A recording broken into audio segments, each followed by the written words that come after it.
ਸਾਂਝੀ ਵਾਸ ਦੇ programme visa talk time ਵਿੱਚ ਇੱਕ ਵਾਰ ਤੋਂ ਫਿਰ ਤੁਹਾਡਾ ਸਾਰਿਆਂ ਦਾ ਨਿੱਘਾ ਸਵਾਗਤ ਤੇ ਮੇਰੇ ਵੱਲੋਂ ਯਾਨੀ ਕਿ ਸ਼ੰਭੂ ਵੱਲੋਂ ਬਹੁਤ ਪਿਆਰ ਭਰੀ ਨਿੱਘੀ ਸਤਿ ਸ਼੍ਰੀ ਅਕਾਲ। ਵੀਜ਼ਾ ਟਾਕ ਟਾਈਮ ਜਿਸ ਤਰ੍ਹਾਂ ਕਿ ਤੁਹਾਨੂੰ ਪਤਾ ਹੀ ਹੈ ਕਿ ਨਾਂ ਤੋਂ ਹੀ ਪਤਾ ਲੱਗ ਜਾਂਦਾ ਬਟ ਇਹ ਲਾਈਵ ਕੁਐਸਚਨ ਆਨਸਰ ਸੈਸ਼ਨ ਹੁੰਦਾ ਹੈ।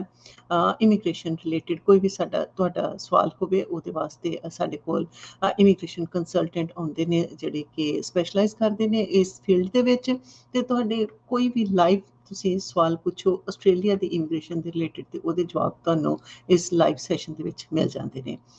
ਬਾਕੀ ਇਨਫੋਰਮੇਸ਼ਨ ਕੋਈ ਅਪਡੇਟਸ ਹੋਣ ਉਹ ਤੁਹਾਡੇ ਨਾਲ ਸਾਂਝੀ ਕੀਤੀ ਜਾਂਦੀ ਆ ਤੇ ਪਰ ਜੇ ਤੁਹਾਡਾ ਕੋਈ ਤੁਸੀਂ ਫਾਈਲ ਲਗਾਈ ਹੋਈ ਆ ਵੇਟ ਕਰ ਰਹੇ ਹੋ ਵੀਜ਼ੇ ਦੀ ਉਹਦੇ ਵਾਸਤੇ ਕੋਈ ਵੀ ਤੁਹਾਡਾ ਸਵਾਲ ਹੋਵੇ ਤੇ ਉਹ ਵੀ ਤੁਹਾਨੂੰ ਇਸ ਸੈਸ਼ਨ ਵਿੱਚ ਜਵਾਬ ਮਿਲ ਜਾਂਦਾ ਹੈ। ਤੇ ਅੱਜ ਦੇ ਸਾਡੇ ਜਿਹੜੇ ਇਮੀਗ੍ਰੇਸ਼ਨ ਕੰਸਲਟੈਂਟ ਨੇ ਉਹ ਨੇ ਤਨਵੀ ਦੱਤ ਜੀ ਤੇ ਸਭ ਤੋਂ ਪਹਿਲਾਂ ਕਰਦੇ ਹਾਂ ਉਹਨਾਂ ਨੂੰ ਵੈਲਕਮ ਤੇ ਸੁਣਦੇ ਹਾਂ ਕਿ ਕੀ ਇਨਫੋਰਮੇਸ਼ਨ ਸਾਡੇ ਵਾਸਤੇ ਲੈ ਕੇ ਉਹ ਆਏ ਨੇ ਤੇ ਜੇ ਸਾਡੇ ਵਾਸਤੇ ਕੋਈ ਗੁੱਡ ਨਿਊਜ਼ ਹੈਗੀ ਆ ਤੇ ਉਹਦੇ ਬਾਰੇ ਵੀ ਉਹਨਾਂ ਤੋਂ ਪੁੱਛਦੇ ਹਾਂ। ਹਾਂਜੀ Tanvi ji welcome to show. Thank you Sharma ji. ਹੋਰ ਸੁਣਾਓ ਕੀ ਹਾਲ ਤੁਹਾਡਾ? ਤੇ ਮੈਨੂੰ ਲੱਗਦਾ ਹੈ ਕਿ ਤੁਸੀਂ ਅੱਜ ਲੋਕਾਂ ਨੂੰ ਕੋਈ ਗੁੱਡ ਨਿਊਜ਼ ਦੇਣ ਵਾਲੇ ਹੋ ਸ਼ਾਇਦ।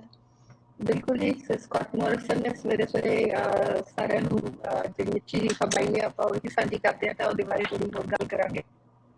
ਹਾਂਜੀ ਮੋਸਟ ਵੇਟਡ ਆਈ ਬਿਲਕੁਲ ਥਿੰਕ ਕਿਉਂਕਿ ਕਾਫੀ ਜ਼ਿਆਦਾ ਲੋਕਾਂ ਦੇ ਵਿੱਚ ਇਸ ਗੱਲ ਦੀ ਰੋਸ ਵੀ ਪਾਇਆ ਜਾ ਰਿਹਾ ਸੀ ਤੇ ਥੋੜੀ ਜਿਹੀ ਐਕਸਾਈਟਮੈਂਟ ਵੀ ਕਿ ਕਦੋਂ ਬਾਰਡਰਸ ਖੁੱਲਣਗੇ ਕੀ ਹੋਏਗਾ। ਕਈਆਂ ਲੋਕਾਂ ਦੇ ਵੀਜ਼ਾਸ ਲੱਗੇ ਹੋਏ ਸੀ ਪਰ ਉਹਨਾਂ ਨੂੰ ਇਹ ਨਹੀਂ ਸੀ ਪਤਾ ਲੱਗ ਰਿਹਾ ਕਿ ਅਸੀਂ ਫਲਾਈ ਕਰ ਸਕਦੇ ਹਾਂ ਨਹੀਂ ਕਰ ਸਕਦੇ। ਜੇ ਟਿਕਟਸ ਲਈਆਂ ਹੋਈਆਂ ਉਹ ਵੈਲਿਡ ਰਹਿਣਗੀਆਂ ਨਹੀਂ ਰਹਿਣਗੀਆਂ, ਐਗਜ਼ੈਂਪਸ਼ਨ ਕਿਸ ਤਰ੍ਹਾਂ ਲੈਣੀ ਆ ਤੇ ਉਹਦੇ ਬਾਰੇ ਜੋ ਅੱਜ ਅਨਾਊਂਸਮੈਂਟ ਹੋਈ ਆ ਉਹ ਤੁਸੀਂ ਸਾਡੇ ਸਰੋਤਿਆਂ ਨਾਲ ਜ਼ਰੂਰ ਸਾਂਝੀ ਕਰੋ ਤੇ ਉਹ ਕਿੰਨੀ ਕੁ ਸੱਚੀ ਹੈ ਤੇ ਕੀ ਉਹਦੇ ਵਿੱਚ ਵੀ ਕੋਈ ਕੰਪਲਿਕੇਸ਼ਨਸ ਨੇ ਜਾਂ ਸਟ੍ਰੇਟ ਫਾਰਵਰਡ ਆ। ਬਿਲਕੁਲ ਸਿੱਧਾ ਰਸਤਾ ਖੋਲਤਾ ਉਹਨਾਂ ਨੇ। ਸੋ ਦ ਗੁੱਡ ਨਿਊਜ਼ ਇਜ਼ ਕਿ ਪ੍ਰਾਈਮ ਮਿਨਿਸਟਰ ਨੇ ਅਨਾਉਂਸ ਕਰਤਾ ਕਿ ਆਸਟ੍ਰੇਲੀਆ ਇੰਟਰਨੈਸ਼ਨਲ ਬਾਰਡਰਸ ਜਿਹੜੇ ਕਿ 2 ਸਾਲ ਤੋਂ ਆਲਮੋਸਟ ਮਾਰਚ 2020 ਦੇ ਵਿੱਚ ਇਹਨਾਂ ਨੇ ਆਸਟ੍ਰੇਲੀਆ ਨੇ ਆਪਣੇ ਬਾਰਡਰਸ ਬੰਦ ਕਰਤੇ ਸੀਗੇ। ਉਹ ਤੋਂ ਬਾਅਦ ਬਹੁਤ ਜ਼ਿਆਦਾ selective people have been able to come to Australia ਤਾਂ ਇਹ finally ਇਹ ਚੀਜ਼ ਹਟ ਰਹੀ ਹੈ। ਆਸਟ੍ਰੇਲੀਆ ਦੇ ਇੰਟਰਨੈਸ਼ਨਲ ਬਾਰਡਰਸ ਓਪਨ ਹੋ ਰਹੇ ਨੇ from February 21st 2022 ਜਿਹੜੀ ਕਿ ਅਗਲੇ ਆਉਣ ਵਾਲੇ 2 ਹਫ਼ਤਿਆਂ 'ਚ ਸ਼ੁਰੂ ਹੋ ਜਾਣਾ ਹੈ। ਅਕੋਰਡਿੰਗ ਟੂ ਪ੍ਰਾਈਮ ਮਿਨਿਸਟਰ ਇਹ ਬਿਲਕੁਲ ਵੀ ਚੇਂਜ ਹੋਣ ਵਾਲੀ ਚੀਜ਼ ਨਹੀਂ ਹੈ, ਇਹ ਬਿਲਕੁਲ ਸੱਚੀ ਨਿਊਜ਼ ਹੈ। ਸੋ 21 ਤਰੀਕ ਦੀ ਹੁਣ ਸਾਨੂੰ ਸਾਰਿਆਂ ਨੂੰ ਵੇਟ ਹੈ। ਸਾਰੇ ਜਿਹੜੇ ਕਿ ਆਸਟ੍ਰੇਲੀਆ ਦੇ ਵਿੱਚ ਆਉਣਾ ਚਾਹੁੰਦੇ ਸੀਗੇ ਟਰੈਵਲਰਸ ਜਿਹੜੇ ਪੇਰੈਂਟਸ ਜਾਂ ਹੋਰ ਫੈਮਿਲੀ ਮੈਂਬਰਸ ਜਿਹੜੇ ਬਾਹਰ ਫਸੇ ਹੋਏ ਸੀਗੇ ਜਾਂ ਇੱਧਰ ਵਾਲੇ ਬੱਚੇ ਵਾਪਸ ਜਾ ਕੇ ਮਿਲ ਕੇ ਆਉਣਾ ਚਾਹੁੰਦੇ ਨੇ, it's going to be open for everybody. ਹਾਂਜੀ ਕਿਉਂਕਿ ਤੈਨੂੰ ਜੀ ਪਿਛਲੇ ਵੀ ਆਪਾਂ ਸੈਸ਼ਨਸ ਦੇ ਵਿੱਚ ਗੱਲ ਕਰਦੇ ਰਹੇ ਹਾਂ ਕਿ ਕਈ ਲੋਕਾਂ ਨੂੰ ਵੀਜ਼ਾ ਤੇ ਗ੍ਰਾਂਟ ਹੋ ਗਿਆ ਸੀਗਾ ਪਰ ਜਿਸ ਤਰ੍ਹਾਂ ਕਈਆਂ ਨੇ ਵੈਡਿੰਗ ਅਟੈਂਡ ਕਰਨ ਵਾਸਤੇ ਆਉਣਾ ਸੀ ਉਹਨਾਂ ਨੇ ਵੀਜ਼ਾਸ ਲੈ ਕੇ ਰੱਖੇ ਹੋਏ ਸੀਗੇ ਤੇ ਉਹ ਤਿਆਰ ਬੈਠੇ ਸੀਗੇ ਪਰ ਫਿਰ ਵਿੱਚ ਐਗਜ਼ੈਂਪਸ਼ਨ ਵਾਲੀ ਜਦੋਂ ਗੱਲ ਆ ਜਾਂਦੀ ਸੀ ਤੇ ਉੱਥੇ ਥੋੜੀ ਜਿਹੀ ਕਨਫਿਊਜ਼ਨ ਸੀ। ਪਰ ਹੁਣ ਇਹ ਜਿਹੜਾ ਨਵੀਂ ਅਨਾਊਂਸਮੈਂਟ ਹੋਈ ਆ ਕਿ 21 ਫੈਬ ਤੋਂ ਬਾਰਡਰਸ ਖੁੱਲ ਰਹੇ ਨੇ ਇਹਦੇ ਵਿੱਚ ਕਿਸੇ ਵੀ ਜਿਹਦੇ ਕੋਲ ਵੀ ਵੀਜ਼ਾ ਹੈਗਾ ਆਸਟ੍ਰੇਲੀਆ ਦਾ ਉਹਨਾਂ ਨੂੰ ਕਿਸੇ ਵੀ ਐਗਜ਼ੈਂਪਸ਼ਨ ਦੀ ਜ਼ਰੂਰਤ ਨਹੀਂ ਪਏਗੀ। ਬਿਲਕੁਲ ਸਹੀ ਗੱਲ ਹੈ ਸ਼ਮਾ ਜੀ। ਐਗਜ਼ੈਂਪਸ਼ਨ ਇਜ਼ ਨਾਟ ਨੈਸੈਸਰੀ ਨਾਓ। ਜਿਹੜਾ ਇਹ ਵੀਜ਼ਾ ਮੇਨਲੀ ਓਬਵੀਅਸਲੀ ਵੀਜ਼ਾ ਦੀ ਤਾਂ ਲੋੜ ਹੈਗੀ ਹੈ। ਆਸਟ੍ਰੇਲੀਆ ਕਿਸੇ ਵੀ ਕੰਟਰੀ ਦੇ ਵਿੱਚ ਟਰੈਵਲ ਕਰਨਾ ਤੁਹਾਡੇ ਕੋਲ ਇੱਕ ਵੈਲਿਡ ਵੀਜ਼ਾ ਟਰੈਵਲ ਵੀਜ਼ਾ ਹੋਣਾ ਜ਼ਰੂਰੀ ਹੈ।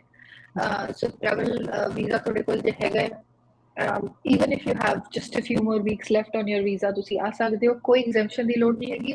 ਸਿਰਫ ਟਿਕਟ ਲੈਣੀ ਹੈ, ਜਹਾਜ਼ ਚੜ੍ਹਨਾ ਹੋਵੇ ਇੱਥੇ ਆ ਜਾਓ। So I think this is as simple as it's going to be. ਹਾਂਜੀ ਤੇ ਮੈਨੂੰ ਲੱਗਦਾ ਹੈ ਕਿ ਫਲਾਈਟਸ ਜਿਹੜੀਆਂ ਉਹ ਬਹੁਤ ਬਿਜ਼ੀ ਹੋਣ ਵਾਲੀਆਂ ਸੋ ਜਿਨ੍ਹਾਂ ਨੇ ਟਰੈਵਲ ਕਰਨਾ ਉਹ ਜਲਦੀ ਤੋਂ ਜਲਦੀ ਆਪਣੀਆਂ ਟਿਕਟਸ ਬਾਏ ਕਰਕੇ ਤੇ ਸੀਟਸ ਬੁੱਕ ਕਰ ਲੈਣ ਕਿਉਂਕਿ ਬਹੁਤ ਲੋਕੀ ਵੇਟ ਕਰ ਰਹੇ ਨੇ ਤੇ ਜਲਦੀ ਤੋਂ ਜਲਦੀ ਆਉਣਾ ਚਾਹੁਣਗੇ।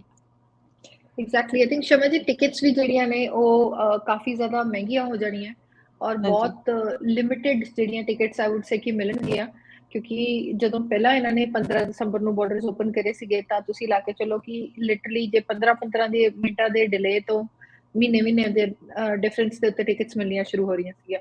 ਸੋ ਆਈ ਥਿੰਕ ਜਿਨ੍ਹਾਂ ਕੋਲ ਵੀਜ਼ਾ ਹੈ ਉਹਨਾਂ ਲਈ ਤਾਂ ਇਹ ਰਾਈਟ ਟਾਈਮ ਹੈ ਉਹ ਆਪਣੀ ਟਿਕਟਸ ਜਿਹੜੀਆਂ ਨੇ ਉਹ ਜਿਹੜੀਆਂ ਪਰਚੇਸ ਕਰ ਲੈਣ ਔਰ ਟਰੈਵਲ ਕਰਨ ਦੀ ਜਿੰਨੀ ਛੇਤੀ ਤੋਂ ਛੇਤੀ ਕੋਸ਼ਿਸ਼ ਹੋ ਸਕਦੀ ਹੈ ਕਰਨ। ਬਿਲਕੁਲ।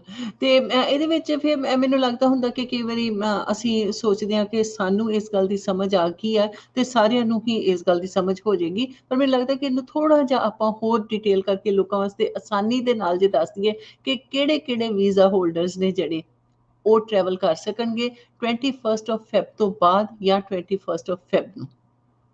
ਸ਼ਮਾ ਦੀ 21 ਆਫ ਫੈਬਰੀ ਜਿਹੜੀ ਹੈ ਉਦੋਂ every person who holds N Australian visa, ਜਿਹਦੇ ਕੋਲ ਆਸਟ੍ਰੇਲੀਆ ਦਾ ਵੀਜ਼ਾ ਹੈ, ਜੀ ਉਹ ਬਿਨਾਂ ਕਿਸੇ ਰਿਸਟ੍ਰਿਕਸ਼ਨ ਦੇ, ਟਰੈਵਲ ਰਿਸਟ੍ਰਿਕਸ਼ਨ ਦੇ ਆਸਟ੍ਰੇਲੀਆ ਆ ਸਕਦੇ ਨੇ। ਉਹਨਾਂ ਕੋਲ ਵੈਲਿਡ ਵੀਜ਼ਾ ਹੋਣਾ ਜ਼ਰੂਰੀ ਹੈ। ਪਹਿਲਾਂ ਜਿਵੇਂ ਇਹ ਦੇਖਿਆ ਗਿਆ ਸੀਗਾ ਕਿ ਜਿੱਦਾਂ ਆਪਾਂ ਪਿਛਲੇ ਪ੍ਰੋਗਰਾਮ 'ਚ ਵੀ ਗੱਲ ਕਰੀ ਸੀ, ਟਰੈਵਲ ਰਿਸਟ੍ਰਿਕਸ਼ਨ ਹੋਣ ਕਰਕੇ ਸਿਰਫ ਐਗਜ਼ੈਂਪਸ਼ਨ ਵਾਲੇ ਜਾਂ ਤਾਂ ਵੀਜ਼ਾ ਹੋਲਡਰਸ ਜਾਂ ਫਿਰ ਜਿਨ੍ਹਾਂ ਨੂੰ ਐਗਜ਼ੈਂਪਸ਼ਨ ਮਿਲੀ ਹੋਈ ਹੈ ਉਹੀ ਲੋਕ ਆ ਸਕਦੇ ਨੇ। ਬਟ ਨਾਓ ਐਵਰੀਬਡੀ, ਚਾਹੇ ਉਹ ਵਿਜ਼ਟਰ ਵੀਜ਼ਾ ਹੋਲਡਰ ਹੋਣ, ਸਟੂਡੈਂਟ ਵੀਜ਼ਾ ਹੋਲਡਰ ਹੋਣ, TR ਹੋਣ, 489 491, ਜਿਹੜੇ ਮਰਜ਼ੀ ਵੀਜ਼ਾ ਹੋਲਡਰ ਹੋਣ, they can come to Australia. ਜੇ ਓਬਵੀਅਸਲੀ ਉਹ ਇੱਕ ਵੀਜ਼ਾ ਆਸਟ੍ਰੇਲੀਆ ਦਾ ਹੋਲਡ ਕਰ ਰਹੇ ਨੇ ਤਾਂ ਇਹਦਾ ਮਤਲਬ ਵੀ ਉਹਨਾਂ ਦੇ ਵੀਜ਼ੇ ਤੇ ਟਰੈਵਲ ਰਾਈਟਸ ਹੋਣਗੇ। ਉਹ ਡੈਫੀਨਿਟਲੀ ਉਸ ਚੀਜ਼ ਦੇ ਹਿਸਾਬ ਨਾਲ ਉਹ ਆ ਸਕਦੇ ਨੇ ਬਿਨਾਂ ਕਿਸੇ ਰਿਸਟ੍ਰਿਕਸ਼ਨ ਦੇ ਜੀ। ਬੇਸਿਕਲੀ। ਤੇ ਚਲੋ ਉਹਨਾਂ ਕੋਲ ਵੀਜ਼ਾ ਤੇ ਹੋਏਗਾ ਤੇ ਉਹ ਟਰੈਵਲ ਕਰ ਸਕਦੇ ਆ। ਵੀਜ਼ਾ ਦੇ ਇਲਾਵਾ ਉਹਨਾਂ ਨੂੰ ਕਿਹੜੇ-ਕਿਹੜੇ ਡਾਕੂਮੈਂਟਸ ਚਾਹੀਦੇ ਹੋਣਗੇ ਕੋਵਿਡ ਰਿਲੇਟਡ, ਕਿ ਕੋਈ ਉਹਨਾਂ ਨੂੰ ਵੈਕਸੀਨੇਸ਼ਨ ਸਰਟੀਫਿਕੇਟ ਚਾਹੀਦਾ ਹੋਵੇ, ਡਬਲ ਵੈਕਸੀਨੇਸ਼ਨ ਜਾਂ ਬੂਸਟਰ ਦੀ ਜ਼ਰੂਰਤ ਬਿਲਕੁਲ ਹੈ? ਡੈਫੀਨਿਟਲੀ ਸ਼ਮਾ ਜੀ, ਜਿਹੜੇ ਵੈਕਸੀਨੇਸ਼ਨ ਤਾਂ ਡੈਫੀਨਿਟਲੀ ਜ਼ਰੂਰੀ ਹੈ। ਅੱਜ ਜਿਹੜੀ ਸਕਾਟ ਮੋਰਿਸਨ ਜਿਹੜੇ ਕਿ ਆਸਟ੍ਰੇਲੀਆ ਦੇ ਪ੍ਰਧਾਨ ਮੰਤਰੀ ਨੇ, ਉਹਨਾਂ ਨੇ ਜਿਹੜੀ ਅਨਾਉਂਸਮੈਂਟ ਕਰੀ ਹੈ ਉਹਦੇ 'ਚ ਉਹਨਾਂ ਨੇ ਕਲੀਅਰਲੀ ਇਹ ਚੀਜ਼ ਮੈਂਸ਼ਨ ਕਰੀ ਹੈ ਕਿ ਵੀ ਡਬਲ ਵੈਕਸੀਨੇਸ਼ਨ, 2 ਡੋਜ਼ਸ ਉਹਨਾਂ ਨੂੰ ਲੱਗੇ ਹੋਣੇ ਚਾਹੀਦੇ ਨੇ। ਜੀ ਓਬਵੀਅਸਲੀ ਡਿਪੈਂਡਿੰਗ ਔਨ ਉਹਨਾਂ ਦੀ ਵੈਕਸੀਨੇਸ਼ਨ ਦੇ ਇੱਕ ਦੇ ਨਾਲ ਉਹ ਫੁੱਲੀ ਵੈਕਸੀਨੇਟਡ ਮੰਨੇ ਜਾਂਦੇ ਨੇ ਕਿ 2 ਡੋਜ਼ਸ ਦੇ ਨਾਲ ਉਹ ਫੁੱਲੀ ਵੈਕਸੀਨੇਟਡ ਮੰਨੇ ਜਾਂਦੇ ਨੇ, ਪਰ ਉਹਨਾਂ ਨੂੰ ਤੀਜੀ ਵੈਕਸੀਨੇਸ਼ਨ ਦੀ ਲੋੜ ਨਹੀਂ ਹੈਗੀ। ਰਾਈਟ। ਜਿਹੜੇ ਲੋਕਾਂ ਕੋਲ ਮੈਡੀਕਲ ਐਗਜ਼ੈਂਪਸ਼ਨਸ ਨੇ ਉਹ ਬਿਨਾਂ ਵੈਕਸੀਨੇਸ਼ਨ ਦੇ ਵੀ ਟਰੈਵਲ ਕਰ ਸਕਦੇ ਨੇ, ਬਿਕਾਜ਼ ਆਈ ਥਿੰਕ ਬੜੇ ਲਿਮਿਟਡ ਜੇ ਲੋਕ ਸੀਗੇ ਜਿਨ੍ਹਾਂ ਨੂੰ ਟਰੈਵਲ ਬਿਨਾਂ ਉਹਦੇ ਮਤਲਬ ਜਿਨ੍ਹਾਂ ਨੂੰ ਵੈਕਸੀਨੇਸ਼ਨ ਤੋਂ ਐਗਜ਼ੈਂਪਸ਼ਨ ਮਿਲੀ ਸੀਗੀ, ਤਾਂ ਅਗੇਨ ਮੈਡੀਕਲ ਐਗਜ਼ੈਂਪਸ਼ਨ ਵਾਲੇ ਆ ਸਕਦੇ ਨੇ। But at the end of the day ਤੁਸੀਂ ਡਬਲ ਵੈਕਸੀਨੇਟਡ ਹੋਣੇ ਜ਼ਰੂਰੀ ਹੋ, ਤੁਹਾਡੇ ਕੋਲ ਉਹਦਾ ਪ੍ਰੂਫ ਹੋਣਾ ਜ਼ਰੂਰੀ ਹੈ, ਤਾਂ ਹੀ ਤੁਸੀਂ ਆਸਟ੍ਰੇਲੀਆ 'ਚ ਆ ਸਕਦੇ ਹੋ। ਔਰ ਜਿਹੜੀ ਗੱਲ ਰਹੀ ਕਿ ਵੀਜ਼ਾ, ਆਪਾਂ ਜਿਹੜੀ ਗੱਲ ਕਰੀ ਸੀ, ਈਵਨ ਸਭ ਤੋਂ ਜ਼ਿਆਦਾ ਸ਼ਿਵਾ ਜੀ ਮੈਨੂੰ ਸਵਾਲ ਪੁੱਛਿਆ ਜਾਂਦਾ ਹੈ ਕਿ ਬ੍ਰਿਜਿੰਗ ਵੀਜ਼ਾ ਵਾਲੇ, ਜਿਹੜਾ ਕਿ ਆਈ ਥਿੰਕ ਜੀ ਕੁਐਸਚਨ ਸ਼ਾਇਦ ਵੀ ਹੁਣੀ ਕਿਸੇ ਨੇ ਪੁੱਛਿਆ ਵੀ ਹਾਂਜੀ, ਹੈਗਾ। ਕਿਸੇ ਨੇ ਹਾਂਜੀ ਅੱਗੇ ਸਵਾਲ ਵੀ ਸਾਡੇ ਸਾਨੂੰ ਇੱਕ ਆਇਆ ਹੋਇਆ ਤੇ ਆਪਾਂ ਚਲੋ ਇਹਦਾ ਜਵਾਬ ਹੁਣੇ ਦੇ ਦਿੰਦੇ ਆ ਕਿ ਕੀ ਬ੍ਰਿਜਿੰਗ ਵੀਜ਼ਾ ਵਾਲੇ ਵੀ ਵਾਪਸ ਆ ਸਕਦੇ ਨੇ? ਬਿਲਕੁਲ ਸ਼ਮਾ ਜੀ, ਬ੍ਰਿਜਿੰਗ ਵੀਜ਼ਾ ਵਾਲੇ ਡੈਫੀਨਿਟਲੀ ਵਾਪਸ ਆ ਸਕਦੇ ਨੇ ਫਰੋਮ 21 ਫਰਵਰੀ, ਕਿਉਂਕਿ ਬ੍ਰਿਜਿੰਗ ਵੀਜ਼ਾ B ਜਿਹੜਾ ਹੁੰਦਾ ਸਿਰਫ ਇੱਕ ਉਹੀ ਬ੍ਰਿਜਿੰਗ ਵੀਜ਼ਾ ਹੁੰਦਾ ਜਿਹਦੇ ਤੇ ਬੰਦੇ ਨੂੰ ਟਰੈਵਲ ਰਾਈਟਸ ਹੁੰਦੇ ਨੇ। ਬਟ ਇਹ ਦੇਖਣ ਵਾਲੀ ਗੱਲ ਹੈ ਜੇ ਸਟੂਡੈਂਟਸ ਨੂੰ ਇਹ ਧਿਆਨ ਰੱਖਣਾ ਪੈਣਾ ਕਿ ਜਿਹੜਾ ਬ੍ਰਿਜਿੰਗ ਵੀਜ਼ਾ B ਮਿਲਦਾ ਹੈ ਉਹਦੇ ਵਿੱਚ ਇੱਕ ਟਾਈਮ ਪੀਰੀਅਡ ਦਿੱਤਾ ਜਾਂਦਾ ਹੈ। ਪਿਛਲੇ ਕੁਝ ਟਾਈਮ ਤੋਂ ਇਮੀਗ੍ਰੇਸ਼ਨ 1 ਸਾਲ ਦਾ ਬ੍ਰਿਜਿੰਗ ਵੀਜ਼ਾ B ਦੇ ਰਹੀ ਸੀ ਘੱਟੋ ਘੱਟ। ਦੈਟ ਮੀਨਸ ਕਿ ਜਿਹੜੇ ਲੋਕ ਫਿਲਹਾਲ ਉਸ ਡਿਊਰੇਸ਼ਨ ਦੇ ਵਿਦਿਨ ਨੇ ਉਹਨਾਂ ਦਾ ਬ੍ਰਿਜਿੰਗ ਵੀਜ਼ਾ B ਵੈਲਿਡ ਹੈ ਤੇ ਉਹ ਡੈਫੀਨਿਟਲੀ ਬ੍ਰਿਜਿੰਗ ਵੀਜ਼ਾ B ਤੇ ਟਰੈਵਲ ਕਰ ਸਕਦੇ ਨੇ। ਪਰ ਕਈ ਇਹੋ ਜਿਹੇ ਲੋਕ ਨੇ ਜਿਨ੍ਹਾਂ ਦਾ ਬ੍ਰਿਜਿੰਗ ਵੀਜ਼ਾ B ਐਕਸਪਾਇਰ ਹੋ ਚੁੱਕਿਆ ਹੈ, ਜੇ ਉਹਨਾਂ ਨੂੰ 1 ਸਾਲ ਦਾ ਮਿਲਿਆ ਸੀ, 6 ਮਹੀਨਿਆਂ ਦਾ ਮਿਲਿਆ ਸੀਗਾ, ਫਿਰ ਉਹ ਬ੍ਰਿਜਿੰਗ ਵੀਜ਼ਾ ਤੇ ਟਰੈਵਲ ਨਹੀਂ ਕਰ ਸਕਦੇ, ਉਹਨਾਂ ਨੂੰ ਕੋਈ ਆਲਟਰਨੇਟਿਵ ਵੀਜ਼ਾ ਲੈਣਾ ਪੈਣਾ, ਜਿੱਦਾਂ ਕੋਈ ਵਿਜ਼ਟ ਵੀਜ਼ਾ ਜਾਂ ਹੋਰ ਕੋਈ ਵੀਜ਼ਾ ਜਿਹਦੇ ਬੇਸਿਸ ਤੇ ਉਹ ਵਾਪਸ ਆ ਸਕਣ। ਬਟ ਜੇ ਉਹਨਾਂ ਕੋਲ ਵੈਲਿਡ ਬ੍ਰਿਜਿੰਗ ਵੀਜ਼ਾ B ਹੈ, ਡੈਫੀਨਿਟਲੀ ਉਹ ਆ ਸਕਦੇ ਨੇ, ਉਹਦੇ 'ਚ ਕੋਈ ਪ੍ਰੋਬਲਮ ਨਹੀਂ ਹੈ। ਡਬਲ ਵੈਕਸੀਨੇਸ਼ਨ ਹੋਣੀ ਜ਼ਰੂਰੀ ਹੈ। ਜਿਹੜੀ ਆਪਾਂ ਜੇ ਪ੍ਰਾਈਮ ਮਿਨਿਸਟਰ ਦੀ ਪ੍ਰੈਸ ਕਾਨਫਰੰਸ ਦੀ ਗੱਲ ਕਰੀਏ ਤਾਂ ਉਹਨਾਂ ਨੇ ਕਲੀਅਰਲੀ ਇਹ ਕਿਹਾ ਕਿ ਜਿਹੜੇ ਲੋਕ ਆਲਰੇਡੀ ਡਬਲ ਵੈਕਸੀਨੇਟਡ ਨੇ ਉਹ ਥ੍ਰੈਟ ਨਹੀਂ ਮੰਨੇ ਜਾਂਦੇ ਹੈਲਥ ਦੇ ਜੀ ਉੱਤੇ ਆਸਟ੍ਰੇਲੀਆ ਦੇ। ਸੋ ਉਸ ਹਿਸਾਬ ਨਾਲ ਆਈ think all they need to do is they need to obviously have a double vaccination, ਜਿਹੜੀ ਕਿ ਕੁਆਇਟ ਆਬਵੀਅਸਲੀ ਸਾਰਿਆਂ ਲਈ ਇਸ ਟਾਈਮ ਇੱਕ ਜ਼ਰੂਰੀ ਵੀ ਚੀਜ਼ ਹੈ। ਇਟਸ ਫॉर देयर ਬਿਲਕੁਲ। Benefit also. ਹਾਂਜੀ ਸੋ ਆਈ ਥਿੰਕ ਤੇ ਜਿਹੜੀ ਮੇਨ ਚੀਜ਼ ਬਸ ਉਹੀ ਹੈ।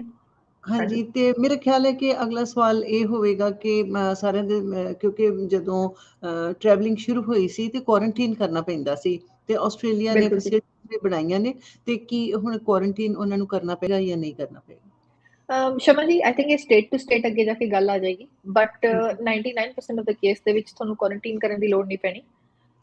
ਕੁਝ ਸਟੇਟਸ ਦੀ ਆਈ ਥਿੰਕ ਜੇ ਆਪਾਂ ਗੱਲ ਕਰ ਲੈਂਦੇ ਹਾਂ, ਵੈਸਟਰਨ ਆਸਟ੍ਰੇਲੀਆ ਨੇ ਹਾਲੇ ਵੀ ਕਿਹਾ ਹੋਇਆ ਕਿ ਸਾਨੂੰ G2G ਪਾਸ ਚਾਹੀਦਾ ਹੈ, ਜਿਹੜਾ ਕਿ ਉਹ ਸਿਰਫ ਆਸਟ੍ਰੇਲੀਆ ਦੇ ਬਾਹਰ ਵਾਲੇ ਬੰਦਿਆਂ ਲਈ ਨਹੀਂ, ਆਸਟ੍ਰੇਲੀਆ ਦੇ ਵਿੱਚ ਰਹਿਣ ਵਾਲੇ ਲੋਕ ਵੀ ਉਹਦੇ ਥਰੂ ਹੀ ਟਰੈਵਲ ਕਰ ਪਾ ਰਹੇ ਨੇ। ਵੈਸਟਰਨ ਆਸਟ੍ਰੇਲੀਆ, ਜਿਹੜੀ ਕਿ ਮੈਂ ਹਮੇਸ਼ਾ ਟਰਮ ਯੂਜ਼ ਕਰਦੀ ਹਾਂ, ਇੱਕ ਰਿੰਗ ਆਫ ਸਟੀਲ ਜਿਹੜੀ ਕਿ ਇਹਨਾਂ ਨੇ ਬਣਾ ਲਈ ਹੈ, ਜਿਹਦੇ ਕਰਕੇ ਵੀ ਆਸਟ੍ਰੇਲੀਆ 'ਚ ਜਿਹੜੇ ਕਈ ਅਨਫੋਰਚੂਨੇਟ ਕੇਸਿਸ ਇਹੋ ਜਿਹੇ ਵੀ ਹੋਏ ਸੀਗੇ ਜਿਹਦੇ 'ਚ ਕਿ ਫੈਮਿਲੀ ਮੈਂਬਰ ਬਿਮਾਰ ਸੀਗੇ ਜਾਂ ਦੇ ਪਾਸਡ ਵੇ, ਤਾਂ ਵੀ ਉਹਨਾਂ ਨੇ ਉਹ ਐਗਜ਼ੈਂਪਸ਼ਨ ਦੇ ਅੰਡਰ ਨਹੀਂ ਪਾਇਆ ਸੀਗਾ।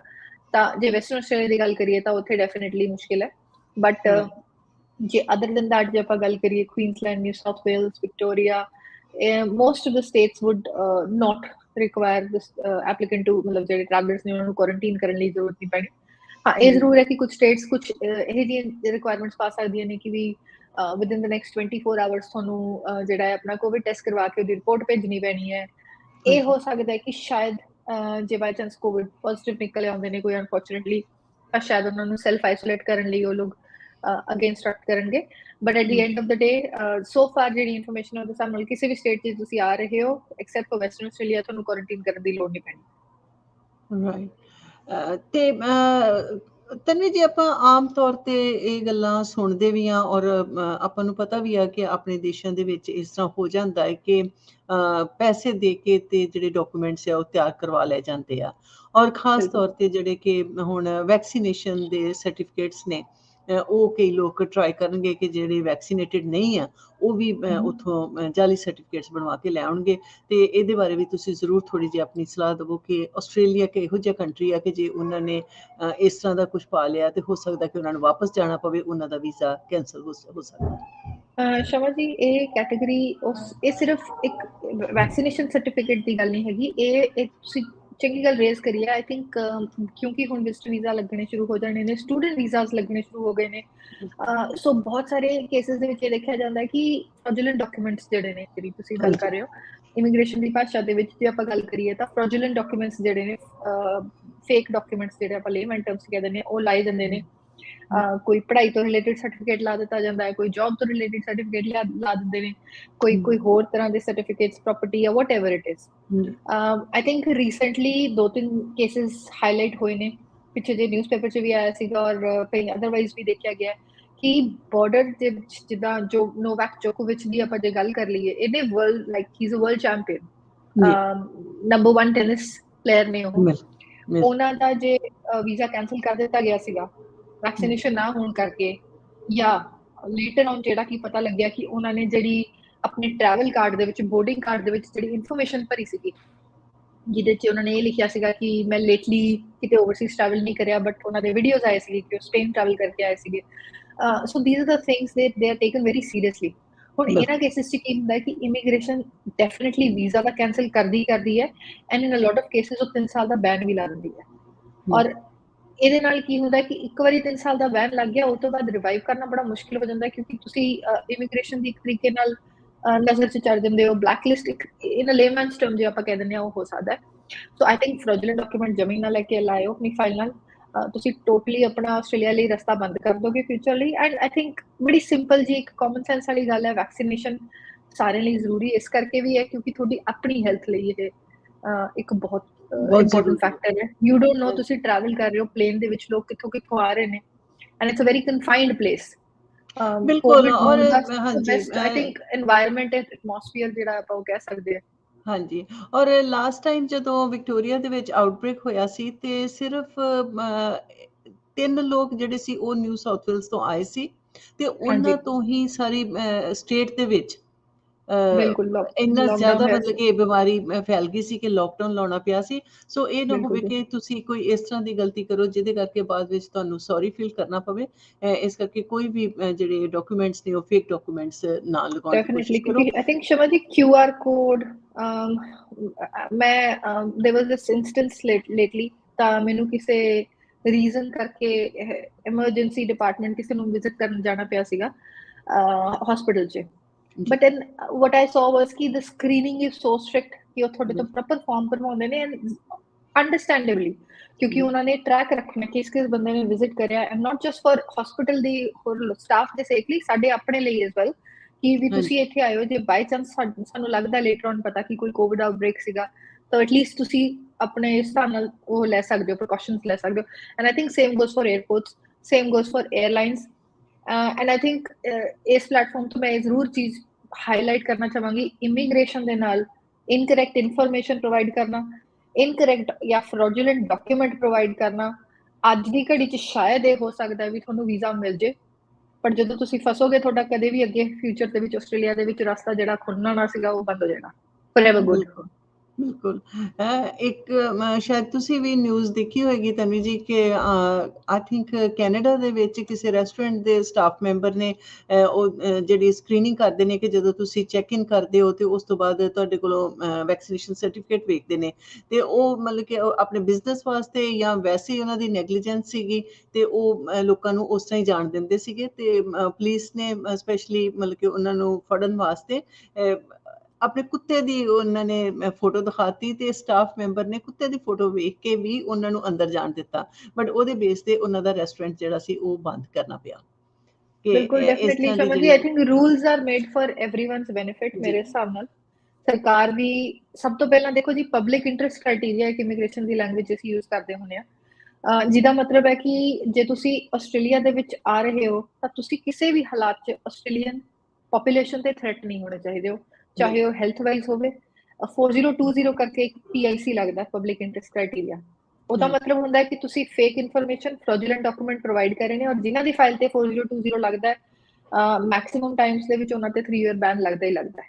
ਇਨਫੈਕਟ ਆਈ ਥਿੰਕ ਮੈਂ ਲੇਟਲੀ ਇੱਕ ਕੇਸ ਸਟੱਡੀ ਕਿਸੇ ਦੀ ਸੁਣ ਰਹੀ ਸੀਗੀ, ਉਹ ਵੀ ਦੱਸ ਰਹੇ ਸੀਗੇ ਕਿ ਆਸਟ੍ਰੇਲੀਆ ਦੇ ਵਿੱਚ ਕੁਝ ਸਟੂਡੈਂਟ ਵੀਜ਼ਾ ਦੇ ਉੱਤੇ ਉਹਨਾਂ ਨੂੰ ਮਿਲ ਗਿਆ ਸੀਗਾ, ਉਹ ਪੜ੍ਹ ਰਹੇ ਸੀਗੇ ਇੰਡੀਆ ਬੈਠੇ, ਬਟ ਵੈਨ ਦੇ ਐਕਚੁਅਲੀ ਕੇਮ ਟੂ ਆਸਟ੍ਰੇਲੀਆ ਇੱਕ ਦੋ ਸਮੈਸਟਰ ਲਾਉਣ ਤੋਂ ਬਾਅਦ ਤੇ ਉਹਨਾਂ ਦਾ ਇਹ ਪਤਾ ਚੱਲਿਆ ਬਾਰਡਰ ਸਿਕਿਉਰਿਟੀ ਫੋਰਸ ਨੂੰ ਕਿ ਜਿੱਥੋਂ ਉਹਨਾਂ ਨੇ ਫੰਡਸ ਲਵਾਏ ਸੀਗੇ ਆਪਣੇ, ਅਪੈਰੈਂਟਲੀ ਜਿਹੜੇ ਏਜੰਟ ਨੇ ਉਹਨਾਂ ਦੇ ਫੰਡਸ ਦਿਖਾ ਦਿੱਤੇ ਹੋਣੇ ਆ, ਜਿਹੜਾ ਕਿ ਇੰਡੀਆ 'ਚ ਕਈ ਲੋਕ ਕਹਿ ਦਿੰਦੇ ਨੇ ਜੀ ਫੰਡ ਵੀ ਦਿਖਾਓਗੇ, ਉਹ ਫੇਕ ਸੀਗੇ, ਜਿਹਦੇ ਕਰਕੇ ਉਹ ਸਾਰੇ ਲੋਟ ਦਾ ਵੀਜ਼ਾ ਜਿਹੜਾ ਵੀ ਉਸ ਬੈਂਕ 'ਚ ਫੰਡਸ ਲੱਗੇ ਸੀਗੇ, ਸਾਰਾ ਦਾ ਵੀਜ਼ਾ 에ਅਰਪੋਰਟ ਤੇ ਕੈਂਸਲ ਹੋ ਗਿਆ ਸੀਗਾ। ਐਂਡ ਇਮੈਜਿਨ ਦਿਸ ਕਿ ਤੁਸੀਂ 2 ਸਮੈਸਟਰ ਆਸਟ੍ਰੇਲੀਆ ਦੇ ਵਿੱਚ ਪੜ੍ਹਾਈ ਮਤਲਬ ਇੰਡੀਆ 'ਚ ਬੈਠੇ ਬੈਠੇ ਕਰ ਚੁੱਕੇ ਹੋ, ਇੰਨੀਆਂ ਫੀਸ ਭਰ ਚੁੱਕੇ ਹੋ ਤੁਸੀਂ, ਆਸਟ੍ਰੇਲੀਆ ਦੀ ਟਿਕਟ ਲੈ ਕੇ ਤੁਸੀਂ ਆਸਟ੍ਰੇਲੀਆ 'ਚ ਆ ਵੀ ਗਏ ਹੋ ਔਰ 에ਅਰਪੋਰਟ ਤੇ ਤੁਹਾਨੂੰ ਜਿਹੜਾ ਹੈ ਤੋਰ ਦਿੱਤਾ ਜਾਵੇ ਵਾਪਸ। So I think we should be very careful. I think ਹੁਣ ਲਿਬਰਟੀ ਮਿਲ ਰਹੀ ਹੈ, ਫਲੈਕਸੀਬਿਲਿਟੀ ਆਸਟ੍ਰੇਲੀਅਨ ਗਵਰਨਮੈਂਟ ਦੇ ਰਹੀ ਹੈ, ਲੈਟਸ ਨਾਟ ਡੂ ਸਮਥਿੰਗ ਕਿ ਇਹ ਸਾਡੇ ਤੋਂ ਵਾਪਸ ਬਿਲਕੁਲ ਛੀਨ ਜੀ ਲਈਏ। ਬਿਲਕੁਲ ਹਾਂਜੀ ਤੇ ਤਨਵੀ ਜੀ ਸਾਡੇ ਕੋਲ ਇੱਥੇ ਸਾਨੂੰ ਸ਼ੁਭ ਸੋਹੀ ਜੀ ਨੇ ਜੁਆਇਨ ਕੀਤਾ ਹੋਇਆ ਤੇ ਉਹ ਪੁੱਛ ਰਹੇ ਨੇ ਕਿ ma'am new South Wales 491 motor mechanic stream 190 points working in my occupation from 1.5 years but didn't get invite. Shubh, in fact, this is a good question. मेरी भी एक lately मैं एक फाइल ਦੇ ਬਾਰੇ ਜਿੱਦਾਂ ਗੱਲ ਕਰਦੀ ਹਾਂ, ਕਾਫੀ ਇਨਵਾਈਟਸ ਚਲੋ ਆਏ ਨੇ, lucky for all of the students and their hard work, but ਇੱਕ ਮੇਰੀ ਹੋਰ ਫਾਈਲ ਹੈ ਜਿਹਦੇ 'ਚ ਸਟੂਡੈਂਟ ਜਿਹੜੇ ਨੇ ਨੈਟਵਰਕਿੰਗ ਦੇ ਸਟੂਡੈਂਟ ਨੇ, ਐਂਡ ਉਹ ਘੱਟੋ ਘੱਟ ਮਤਲਬ ਲਾ ਕੇ ਚਲੋ ਤੁਸੀਂ ਸਾਲ ਡੇਢ ਸਾਲ ਤੋਂ new South Wales regional area 'ਚ, ਲਾਈਕ ਪ੍ਰੋਪਰ ਰੀਜਨਲ 'ਚ ਰਹਿ ਵੀ ਰਹੇ ਨੇ ਔਰ ਉੱਥੇ ਕੰਮ ਵੀ ਕਰ ਰਹੇ ਨੇ ਆਪਣੇ ਫੀਲਡ ਦੇ ਵਿੱਚ, but they did not get an invite. ਤਾਂ I think to my understanding last rounds ਦੇ ਹਿਸਾਬ ਨਾਲ ਜੇ ਦੇਖੀਏ ਤਾਂ ਨਿਊ ਸਾਊਥ ਵੇਲਸ ਨੇ ਇਨਵਾਈਟ ਖਤਮ ਹੋਣ ਤੋਂ, ਰਾਉਂਡ ਖਤਮ ਹੋਣ ਤੋਂ ਬਾਅਦ ਵੀ ਕਾਫੀ ਇਨਵੀਟੇਸ਼ਨ ਦਿੱਤੇ ਸੀਗੇ। I really hope for your ਸੇਕ ਐਂਡ ਫॉर एवरीबॉडी एल्स ਸੇਕ ਕਿ ਇਹ ਚੀਜ਼ ਸਹੀ ਹੋਵੇ, ਬਟ ਆਈ ਥਿੰਕ ਤੁਸੀਂ ਏਰੀਆ ਜ਼ਰੂਰ ਦੇਖੋ ਵੀ ਰੀਜਨਲ ਏਰੀਆ ਤੁਸੀਂ ਕਿਹੜੇ 'ਚ ਪਾਇਆ, ਉੱਥੇ ਤੁਹਾਡੀ ਆਕੂਪੇਸ਼ਨ ਚਾਹੇ ਤੁਸੀਂ ਸਟਰੀਮ 1 ਦੇ ਅੰਡਰ, ਉਹ ਸਾਰੇ ਦੇ ਅੰਡਰ 100 ਦੇ ਅੰਡਰ ਪਾਇਆ ਸੀਗਾ ਇਹਨਾਂ ਨੇ। ਆਈ ਥਿੰਕ एरियाज ਜਿਹੜੇ ਨੇ ਉਹ ਬਹੁਤ ਜ਼ਿਆਦਾ ਮੈਟਰ ਕਰਦੇ ਨੇ, ਜਿੱਥੇ ਆਲਰੇਡੀ ਬਹੁਤ ਜ਼ਿਆਦਾ ਰੈਡੀਲੀ ਅਵੇਲੇਬਲ, ਜੇ ਉਹਦੇ 'ਚ ਆਕੂਪੇਸ਼ਨ ਦੀ ਸ਼ਾਰਟੇਜ ਨਹੀਂ ਹੈ ਤਾਂ it's a little bit of a trick. Find certain areas ਜਿੱਥੇ ਘੱਟ ਕੰਪੀਟੀਸ਼ਨ ਹੋਵੇ। ਜੇ ਤੁਸੀਂ ਸਟਰੀਮ 1 ਦੇ ਅੰਡਰ ਵੀ ਪਾ ਰਹੇ ਹੋ, ਜੇ ਤੁਸੀਂ ਪ੍ਰੈਫਰ ਕਰਕੇ ਉੱਥੇ ਪਾਓਗੇ ਤਾਂ ਜ਼ਿਆਦਾ ਬੈਟਰ ਹੋਗੇ, ਬਿਕੋਜ਼ ਉਹਨਾਂ ਕੋਲ ਆਲਰੇਡੀ ਬਹੁਤ ਜ਼ਿਆਦਾ ਲੋਕ ਨੇ ਜਿਹੜੇ ਕਿ ਉਸ ਫੀਲਡ ਦੇ ਵਿੱਚ ਅਪਲਾਈ ਕਰ ਰਹੇ ਨੇ ਜਾਂ ਆਕੂਪੇਸ਼ਨ ਉੱਥੇ ਹੈ ਨਹੀਂ, ਦੈਟ ਮੀਨਸ ਵੀ ਦੇ might not be in need for that. So I think keep N I on the next ਫਿਊ weeks. ਮੇਰੇ ਹਿਸਾਬ ਨਾਲ ਇੱਕ ਅੱਧੇ ਹਫ਼ਤੇ 'ਚ ਹੋਰ ਕੁਛ ਨਾ ਕੁਛ ਇਨਵੀਟੇਸ਼ਨਸ ਆਉਣੇ ਚਾਹੀਦੇ ਨੇ, but you can always contact RDA to see if there is anything that they can do for you or you can do for them.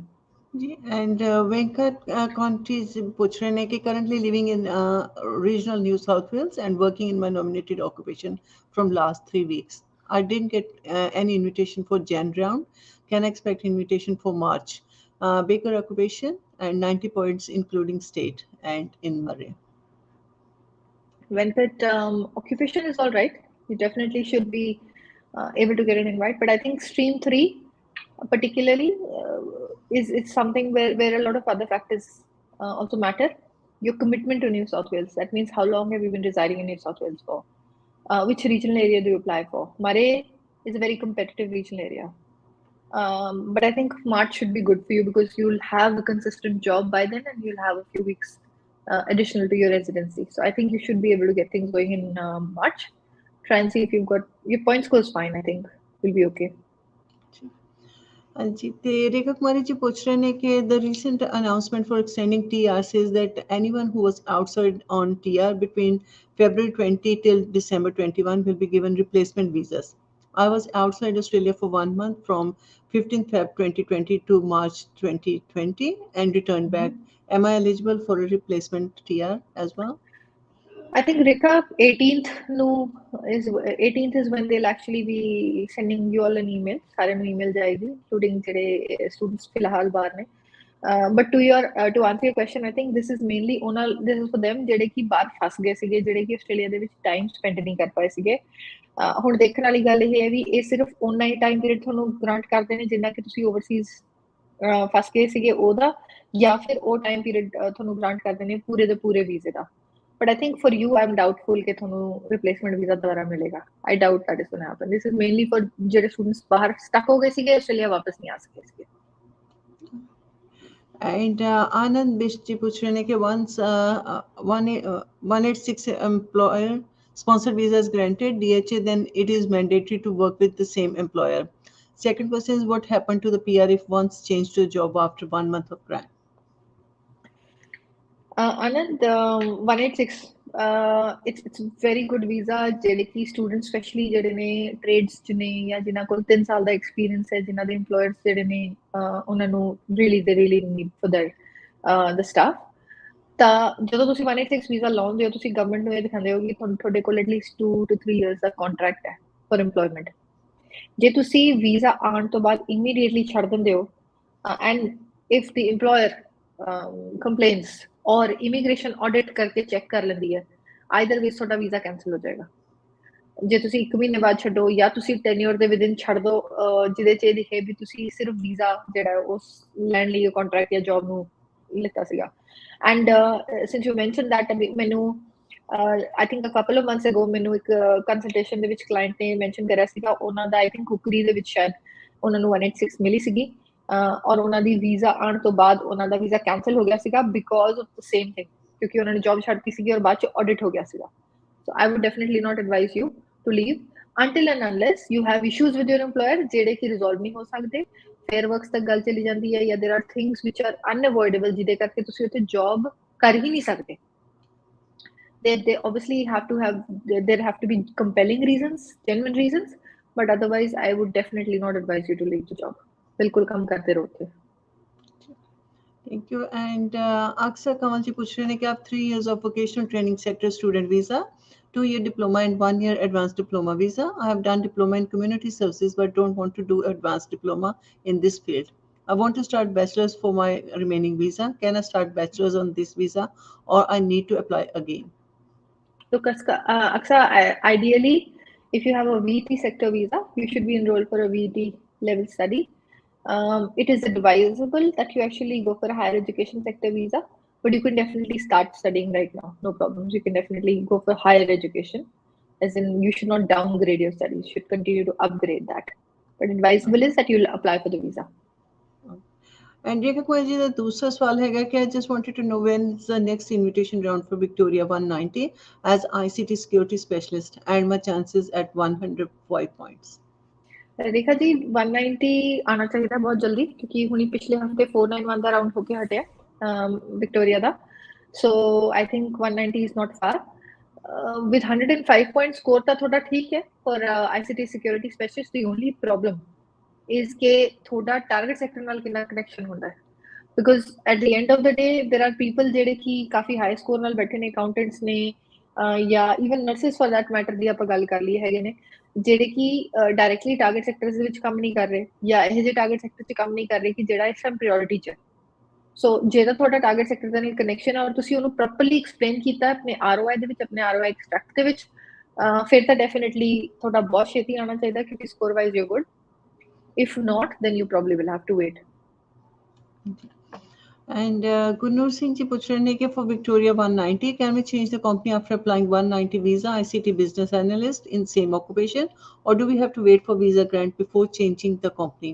Do that new company have to be in the target sector as well before the grant?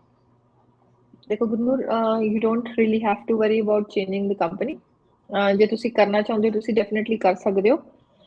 Because I think Victoria S ਸੱਚ ਜਿਹੜਾ ਹੈ right now ਇਹੀ ਦੇਖ ਰਿਹਾ ਵੀ ਤੁਸੀਂ ਹੁਣ right now ਆਪਣੇ target sector ਨਾਲ ਕਨੈਕਟਡ ਹੋ ਕੇ ਨਹੀਂ ਹੋ, but when you are leaving a job and transitioning into a new job, I think ਜੇ genuinely ਵੀ ਤੁਸੀਂ ਦੇਖੋ ਤਾਂ there should be a reason or there should be a transition through which you actually follow that process.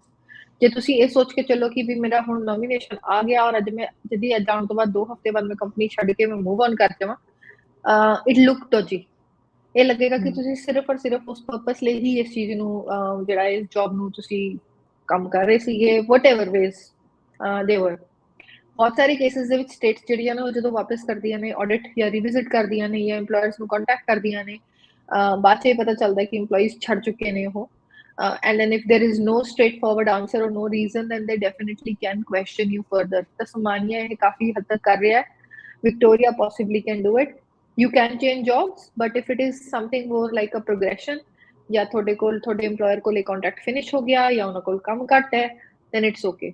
But transition ਦਾ ਇੱਕ proper channel ਦੇ through ਤੁਸੀਂ ਜਾ ਰਹੇ ਹੋ ਦਿਖਣਾ ਚਾਹੀਦਾ, ਈਮੇਲ ਦੇ ਵਿੱਚ ਉਹਨਾਂ ਦੇ ਵੱਲੋਂ ਤੁਹਾਨੂੰ ਨੋਟਿਸ ਆਉਣਾ ਚਾਹੀਦਾ, ਜਾਂ ਤੁਸੀਂ ਉਹਨਾਂ ਨੂੰ ਜੇ ਛੱਡ ਰਹੇ ਹੋ there has to be a proper progression to it. You can change, next job does not have to be connected to a target sector, no problems, ਕਿਉਂਕਿ ਤੁਸੀਂ ਟਾਰਗੇਟ ਸੈਕਟਰ ਵਾਲਾ ਪਾਰਟ ਮੀਟ ਕਰ ਚੁੱਕੇ ਹੋ, ਸਟੇਟ ਉਸ ਚੀਜ਼ ਦੇ ਵਿੱਚ ਤੁਹਾਨੂੰ ਨੋਮੀਨੇਸ਼ਨ ਦੇ ਚੁੱਕੀ ਹੈ, but it is advisable to try and be connected to target sector. And Mariam Ali ji ਪੁੱਛ ਰਹੇ ਨੇ ਕਿ I've got invitation from Victoria as EN and I've submitted all documents. How long will it take to grant visa and how much chances of getting visa? I've got an invitation from EN, I've submitted all the documents. Okay, grant the visa? Well, Mariam, I think time lag sakta hai visa aanu. I think I'd say about 3 months or so, probably a little bit longer. ਤੁਸੀਂ decision ready file ਰੱਖਿਓ, but ਜੇ ਤੁਸੀਂ nomination ਦੀ ਗੱਲ ਕਰ ਰਹੇ ਹੋ, nomination ਤਾਂ ਤੁਹਾਡੀ 2 ਹਫ਼ਤੇ 'ਚ ਆ ਜਾਣੀ ਚਾਹੀਦੀ ਹੈ, if it hasn't come in by now. And Kamal Singh ji ਪੁੱਛ ਰਹੇ ਨੇ ਕਿ ma'am, our TRIA was applied through a migration agent. How the department will be going to contact us? I think Kamal, likelihoods are that they'll basically contact the migration agent as well as you. ਦੋਨਾਂ ਨੂੰ contact ਕੀਤਾ ਜਾਏਗਾ, but main thing is ਕਿ ਤੁਸੀਂ migration agent ਦੇ ਨਾਲ obviously in touch ਰਹੋ, ਆਪਣੇ spam mails check ਕਰਦੇ ਰਹੋ। ਕਈ ਵਾਰੀ ਇਹ ਹੁੰਦਾ ਹੈ ਕਿ ਇਹਦੀ email comes but it falls in the spam folder ਔਰ ਉਹ ਨਹੀਂ ਦਿਖਦਾ ਬੰਦਾ, but it will come in towards the same email address ਜਿਹੜਾ ਕਿ ਤੁਹਾਡੀ application ਦੇ ਵਿੱਚ ਤੁਹਾਡਾ contact email address ਦਿਖਾਇਆ ਗਿਆ ਸੀਗਾ। So both ways it should be there, but I think 18 February is when they'll come. ਕਈ ਵਾਰੀ ਇਸ ਤਰ੍ਹਾਂ ਵੀ ਹੁੰਦਾ ਤਨਵੀ ਜੀ ਕਿ ਮਾਈਗ੍ਰੇਸ਼ਨ ਏਜੰਟ ਸਿਰਫ ਆਪਣਾ ਹੀ ਕੰਟੈਕਟ ਦਿੰਦੇ ਨੇ ਡਿਪਾਰਟਮੈਂਟ ਨੂੰ ਤੇ ਕਲਾਇੰਟ ਦਾ ਨਹੀਂ ਦਿੰਦੇ? ਨਹੀਂ ਜੀ ਸਮਝੀ, ideally it should not be the case. I have seen in the past ਕੁਝ ਕੇਸਿਸ ਦੇ ਵਿੱਚ ਇਦਾਂ ਹੋਇਆ ਹੈ ਕਿ ਮਾਈਗ੍ਰੇਸ਼ਨ ਏਜੰਟਸ ਨੇ ਨਵੀਂ ਈਮੇਲ ਬਣਾ ਕੇ ਐਡਰੈਸ ਐਪਲੀਕੈਂਟ ਦੇ ਨਾਮ ਦੀ ਔਰ ਉਹ ਪਾਤੀ ਫॉर whatever reasons, COE ਜਾਂ whatever ਸਟੂਡੈਂਟ ਵੀਜ਼ਾ ਜਾਂ ਜਿਸ ਵੀ ਰੀਜ਼ਨ ਕਰਕੇ, ਬਟ ਆਈਡੀਅਲੀ ਗਵਰਨਮੈਂਟ ਜਿਹੜਾ ਕੰਟੈਕਟ ਹੁਣ ਇਹ ਤਾਂ ਕਰ ਨਾ ਸਕਦੇ ਕਿ ਉਹਨਾਂ ਨੇ ਐਡਰੈਸ ਪੁੱਛਿਆ ਜੇ ਐਪਲੀਕੈਂਟ ਦਾ ਰੈਜ਼ੀਡੈਂਸ਼ੀਅਲ ਐਡਰੈਸ ਤਾਂ ਏਜੰਟ ਜਿਹੜਾ ਕੋਈ ਹੋਰ ਹੀ ਐਡਰੈਸ ਪਾ ਦੇ। ਸੋ ਗਵਰਨਮੈਂਟ ਜਦੋਂ ਤੁਹਾਡਾ ਰੈਜ਼ੀਡੈਂਸ਼ੀਅਲ ਐਡਰੈਸ, ਤੁਹਾਡਾ ਟੈਲੀਫੋਨ ਨੰਬਰ ਔਰ ਤੁਹਾਡੀ ਈਮੇਲ ਐਡਰੈਸ ਮੰਗਦੀ ਹੈ ਐਪਲੀਕੈਂਟ ਦੀ, ਉੱਥੇ ਸਿਰਫ ਐਪਲੀਕੈਂਟ ਦਾ ਹੀ ਸਾਰਾ ਕੁਝ ਜਾਂਦਾ ਹੈ। ਔਰ ਰੀਜ਼ਨ ਉਹਦਾ ਇਹੀ ਹੁੰਦਾ ਕਿ ਕਈ ਵਾਰੀ ਇਹ ਹੁੰਦਾ ਕਿ ਐਪਲੀਕੈਂਟ ਜਿਹੜਾ ਉਹ ਡਿਫਰੈਂਟ ਏਜੰਟ ਦੇ ਕੋਲ ਚਲੇ ਜਾਂਦਾ ਹੈ ਜਾਂ ਫਿਰ ਉਹ ਕੇਸ ਆਪਣੇ ਆਪ ਹੈਂਡਲ ਕਰਨਾ ਚਾਹੁੰਦਾ ਹੁੰਦਾ, ਟੇਕ ਓਵਰ ਕਰਨਾ ਚਾਹੁੰਦਾ ਹੁੰਦਾ। ਸੋ ਇਮੀਗ੍ਰੇਸ਼ਨ ਵਾਂਟਸ ਕਿ ਜਿਹੜਾ ਐਪਲੀਕੈਂਟ ਹੈ ਉਹਨਾਂ ਤੱਕ ਇਨਫੋਰਮੇਸ਼ਨ ਪਹੁੰਚਣੀ ਬਹੁਤ ਜ਼ਰੂਰੀ ਹੈ। ਸੋ ਇਸ ਕਰਕੇ ਇਹ ਜ਼ਰੂਰ ਧਿਆਨ ਰੱਖਿਓ ਕਿ ਵੈਲ ਆਈ ਪ੍ਰੈਫਰ, ਮੈਂ ਵਟ ਆਈ ਡੂ ਇਜ਼ ਜਦੋਂ ਵੀ ਮੈਂ ਕੋਈ ਐਪਲੀਕੇਸ਼ਨ ਪ੍ਰਿਪੇਅਰ ਕਰਦੀ ਹਾਂ, ਮੈਂ ਆਪਣੇ ਐਪਲੀਕੈਂਟਸ ਨੂੰ ਇੱਕ ਐਪਲੀਕੇਸ਼ਨ ਰਿਕਾਰਡ ਦਾ ਡਰਾਫਟ ਜ਼ਰੂਰ ਭੇਜ ਦਿੰਦੀ ਹੁੰਦੀ ਹਾਂ। ਔਰ ਉਹਦਾ ਪਰਪਸ ਇਹ ਹੁੰਦਾ ਹੈ ਕਿ ਤੁਸੀਂ ਇੱਕ ਵਾਰੀ ਕ੍ਰਾਸ ਚੈੱਕ ਕਰ ਲਓ, if you have any questions, anything ਜਿਹੜਾ ਤੁਹਾਨੂੰ ਨਹੀਂ ਸਮਝ ਆ ਰਹੀ ਜਾਂ ਤੁਹਾਨੂੰ ਲੱਗ ਰਿਹਾ ਵੀ ਇਨਫੋਰਮੇਸ਼ਨ ਜਿਹੜੀ ਹੈ ਉਹ has been missed from our side, even ਦੋ 5 6 7 ਵਾਰੀ ਅਸੀਂ ਚੈੱਕ ਕਰਕੇ ਔਰ ਫਾਈਲ ਜਦੋਂ ਪਾਉਂਦੇ ਆ ਇਦਾਂ ਆ ਜਾਂਦੀ ਹੈ, but it is our way of getting that cross check ਤਾਂ ਕਿ ਐਪਲੀਕੈਂਟ ਦੇ ਕੋਲ ਵੀ ਰਿਕਾਰਡ ਰਵੇ ਕਿ ਉਹਨਾਂ ਦੀ ਐਪਲੀਕੇਸ਼ਨ 'ਚ ਕੀ ਗਿਆ ਸੀਗਾ, ਐਂਡ ਇੱਕ ਕ੍ਰਾਸ ਚੈੱਕ ਵੀ ਹੋ ਜਾਏ। So I think this is a good way of practice. It is not a necessary way of practice. Not everybody does that. It is not required, but ਤੁਸੀਂ ਮੰਗ ਸਕਦੇ ਹੋ ਆਪਣੇ ਏਜੰਟ ਤੋਂ। So it is advisable ਕਿ ਤੁਸੀਂ ਆਪਣੇ contacts ਵਗੈਰਾ ਸਾਰੇ ਚੈੱਕ ਕਰੋ। In fact, Shaman ji, since you mentioned it, if there's a change in anything like that, ਜੇ ਤੁਹਾਡਾ ਫੋਨ ਨੰਬਰ ਚੇਂਜ ਹੋ ਗਿਆ ਜਾਂ ਤੁਹਾਡਾ ਈਮੇਲ ਐਡਰੈਸ ਤੁਸੀਂ ਯੂਜ਼ ਕਰਨਾ ਬੰਦ ਕਰਤਾ, ਇਹ ਤੁਹਾਡੀ ਰਿਸਪੌਂਸਿਬਿਲਿਟੀ ਹੈ ਕਿ ਗਵਰਨਮੈਂਟ ਨੂੰ ਯਾਨੀ ਕਿ department of home affairs, immigration ਨੂੰ ਤੁਸੀਂ ਇਸ ਚੀਜ਼ ਦਾ ਅਪਡੇਟ ਦਿਓ ਕਿ ਤੁਹਾਡਾ ਕਰੰਟ ਜਿਹੜਾ ਰੈਜ਼ੀਡੈਂਸ਼ੀਅਲ ਐਡਰੈਸ, ਤੁਹਾਡਾ ਕਰੰਟ ਫੋਨ ਨੰਬਰ, ਤੁਹਾਡਾ ਕੰਟੈਕਟ ਜਿਹੜਾ ਹੈ ਉਹ ਅਪਡੇਟਡ ਹੈ ਕਿ ਨਹੀਂ ਹੈ, ਕਿਉਂਕਿ ਪਾਸਟ ਦੇ ਵਿੱਚ ਸ਼ਰਮਾ ਜੀ ਹੁਣ ਤਾਂ ਚਲੋ ਈਮੇਲਸ ਦੇ ਥਰੂ ਮੋਸਟਲੀ ਸਾਰਾ ਕੁਝ ਚੱਲਦਾ, ਬਟ ਪਾਸਟ ਦੇ ਵਿੱਚ ਦੇ ਯੂਜ਼ ਟੂ ਸੈਂਡ ਪੋਸਟ, ਚਿੱਠੀ ਆਉਂਦੀ ਸੀ ਘਰੇ ਕਈ ਵਾਰੀ। ਹਾਂਜੀ ਆਈ ਰਿਮੈਂਬਰ ਬੈਕ ਇਨ ਦ ਡੇ ਜਦੋਂ ਮੇਰਾ ਬ੍ਰਦਰ ਸਟੂਡੈਂਟ ਵੀਜ਼ਾ ਤੇ ਹੁੰਦਾ ਸੀਗਾ ਤੇ ਉਹਦੇ ਫਰੈਂਡਸ ਜਿਹੜੇ ਹੁੰਦੇ ਸੀਗੇ ਸਮਟਾਈਮਸ ਉਹਨਾਂ ਨੂੰ ਇੱਕ NOICC ਕਰਕੇ ਚੀਜ਼ ਹੁੰਦੀ ਹੈ, ਜੇ ਕੋਈ ਨਹੀਂ ਪੜ ਰਿਹਾ ਬੱਚਾ ਬਾਈ ਚਾਂਸ ਔਰ ਇਮੀਗ੍ਰੇਸ਼ਨ ਉਹਨਾਂ ਦਾ ਵੀਜ਼ਾ ਕੈਂਸਲ ਕਰਨ ਦੀ ਇੰਟੈਂਸ਼ਨ ਰੱਖ ਰਹੀ ਹੈ, ਤਾਂ ਉਹਨਾਂ ਨੂੰ ਚਿੱਠੀ ਵਾਂਗੂ ਭੇਜਦੇ ਹੁੰਦੇ ਸੀਗੇ ਕਿ ਵੀ ਅਸੀਂ ਤੁਹਾਡਾ ਵੀਜ਼ਾ ਕੈਂਸਲ ਕਰਨ ਦਾ ਸੋਚ ਰਹੇ ਹਾਂ। That post used to be sent to their residential address, ਜਿਹੜਾ ਕਿ ਉਹਨਾਂ ਦੀ ਐਪਲੀਕੇਸ਼ਨ 'ਚ ਲਿਖਿਆ ਹੁੰਦਾ ਸੀਗਾ। So I think this is a very important thing. ਇਹ ਅਪਡੇਟ ਹੋਣਾ ਬਹੁਤ ਜ਼ਰੂਰੀ ਹੈ। ਸੋ 15 ਦਿਨ ਯੂਜੂਅਲੀ ਇਮੀਗ੍ਰੇਸ਼ਨ ਦਿੰਦੀ ਹੈ ਕਿ ਜਦੋਂ ਤੁਹਾਡਾ ਕੋਈ ਵੀ ਸਰਕਮਸਟੈਂਸ ਚੇਂਜ ਹੋਇਆ, ਤੁਹਾਡੀ ਕੋਈ ਡਿਟੇਲ ਚੇਂਜ ਹੋਈ ਹੈ, ਤੁਸੀਂ 15 ਦਿਨਾਂ 'ਚ ਸਾਨੂੰ ਇਨਫੋਰਮ ਕਰਨਾ। ਬਿਲਕੁਲ। And Harpreet Singh ji push rahe hain कि I need information regarding Victoria 190. I've lodged ROI on October 2021 as a mechanical engineer at 90 points, including state, and my target sector is advanced manufacturing and still waiting for the pre-invite.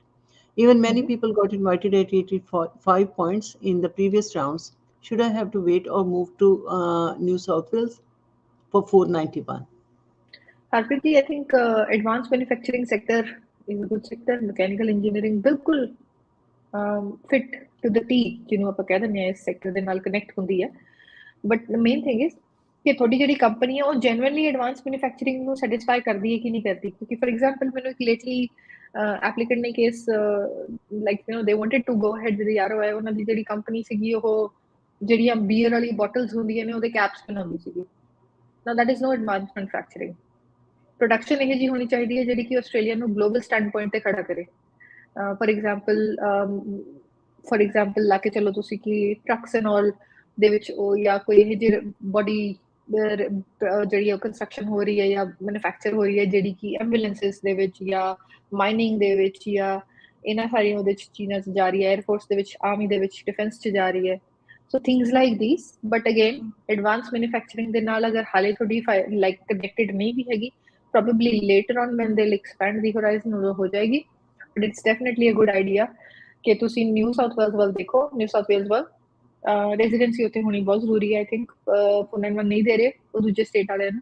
So you have to move and reside there as long as ਤੁਹਾਡਾ ਕੰਮ remotely ਚੱਲ ਸਕਦਾ। ਆਈ would ਸੇ ਕਿ Victoria ਵਾਲਾ ਛੱਡ ਕੇ new South Wales ਵੱਲ ਕੱਲਾ ਨਾ ਜਾਓ। ਰਿਮੋਟਲੀ ਚੱਲ ਸਕਦਾ ਤਾਂ ਦੋਨੇ ਆਪਸ਼ਨਸ ਨੂੰ ਅਵੇਲ ਕਰੋ। ਕਿਸੇ ਬਾਰਡਰ ਸਿਟੀ ਤੇ ਜਾ ਕੇ ਰਹਿਣ ਲੱਗ ਜਾਓ ਨਿਊ ਸਾਊਥ ਵੇਲਸ ਵਾਲੀ ਸਾਈਡ ਤੇ। ਐਂਡ ਹਰਸ਼ਦਾ ਕੁਆਕਰ ਜੀ ਪੁੱਛ ਰਹੇ ਨੇ ਕਿ ਆਫਸ਼ੋਰਸ ਵਾਲਿਆਂ ਵਾਸਤੇ ਕੋਈ update? Harshada, you'd have to expand the question, like elaborate it, because I need to know what visa are you talking about? Are you talking about admissions? Are you talking about student visa 491 190? But just to answer the question, things are getting quicker. In fact, काफी ज़्यादा visa grant होने लगे ने, visas have started being granted. So ਜੇ ਤੁਹਾਡੀ visa ਦੀ ਗੱਲ ਹੈ ਔਰ ਤੁਸੀਂ ਟਾਈਮਲਾਈਨ ਜਿਹੜੀ ਕਿ global timeline around about 3 months to 9 months ਇਸ ਟਾਈਮ ਇਮੀਗ੍ਰੇਸ਼ਨ ਕਹਿ ਰਹੀ ਹੈ ਜੇ ਉਹਦੇ ਬਿਯੋਂਡ ਹੋ ਚੁੱਕੀ ਹੈ ਤਾਂ ਗਲੋਬਲ ਫੀਡਬੈਕ ਯੂਨਿਟ ਦੇ ਵਿੱਚ ਤੁਸੀਂ ਕੰਪਲੇਨ ਕਰ ਸਕਦੇ ਹੋ। They also have a backlog about 3 to 4,000 but ਫਿਰ ਵੀ they are trying to process that very very quickly ਔਰ ਵੀਜ਼ਾਸ ਗ੍ਰਾਂਟ ਹੋਣ ਦੀ ਥੋੜੀ ਪ੍ਰੋਬੇਬਿਲਿਟੀ ਥੋੜੀ ਇਨਕਰੀਜ਼ ਹੋ ਜਾਏਗੀ। And Aksa Kamal ji push rahe hain कि any chance of 190 visa on 70 points in New South Wales region Sydney for welfare worker, still waiting for skill assessment. Aksa 190 for 70 points with welfare worker, the point score is very low. If it would be a social worker, I could possibly think of it. Yes, not now. Maybe tusi la ke chalo ki April-ish.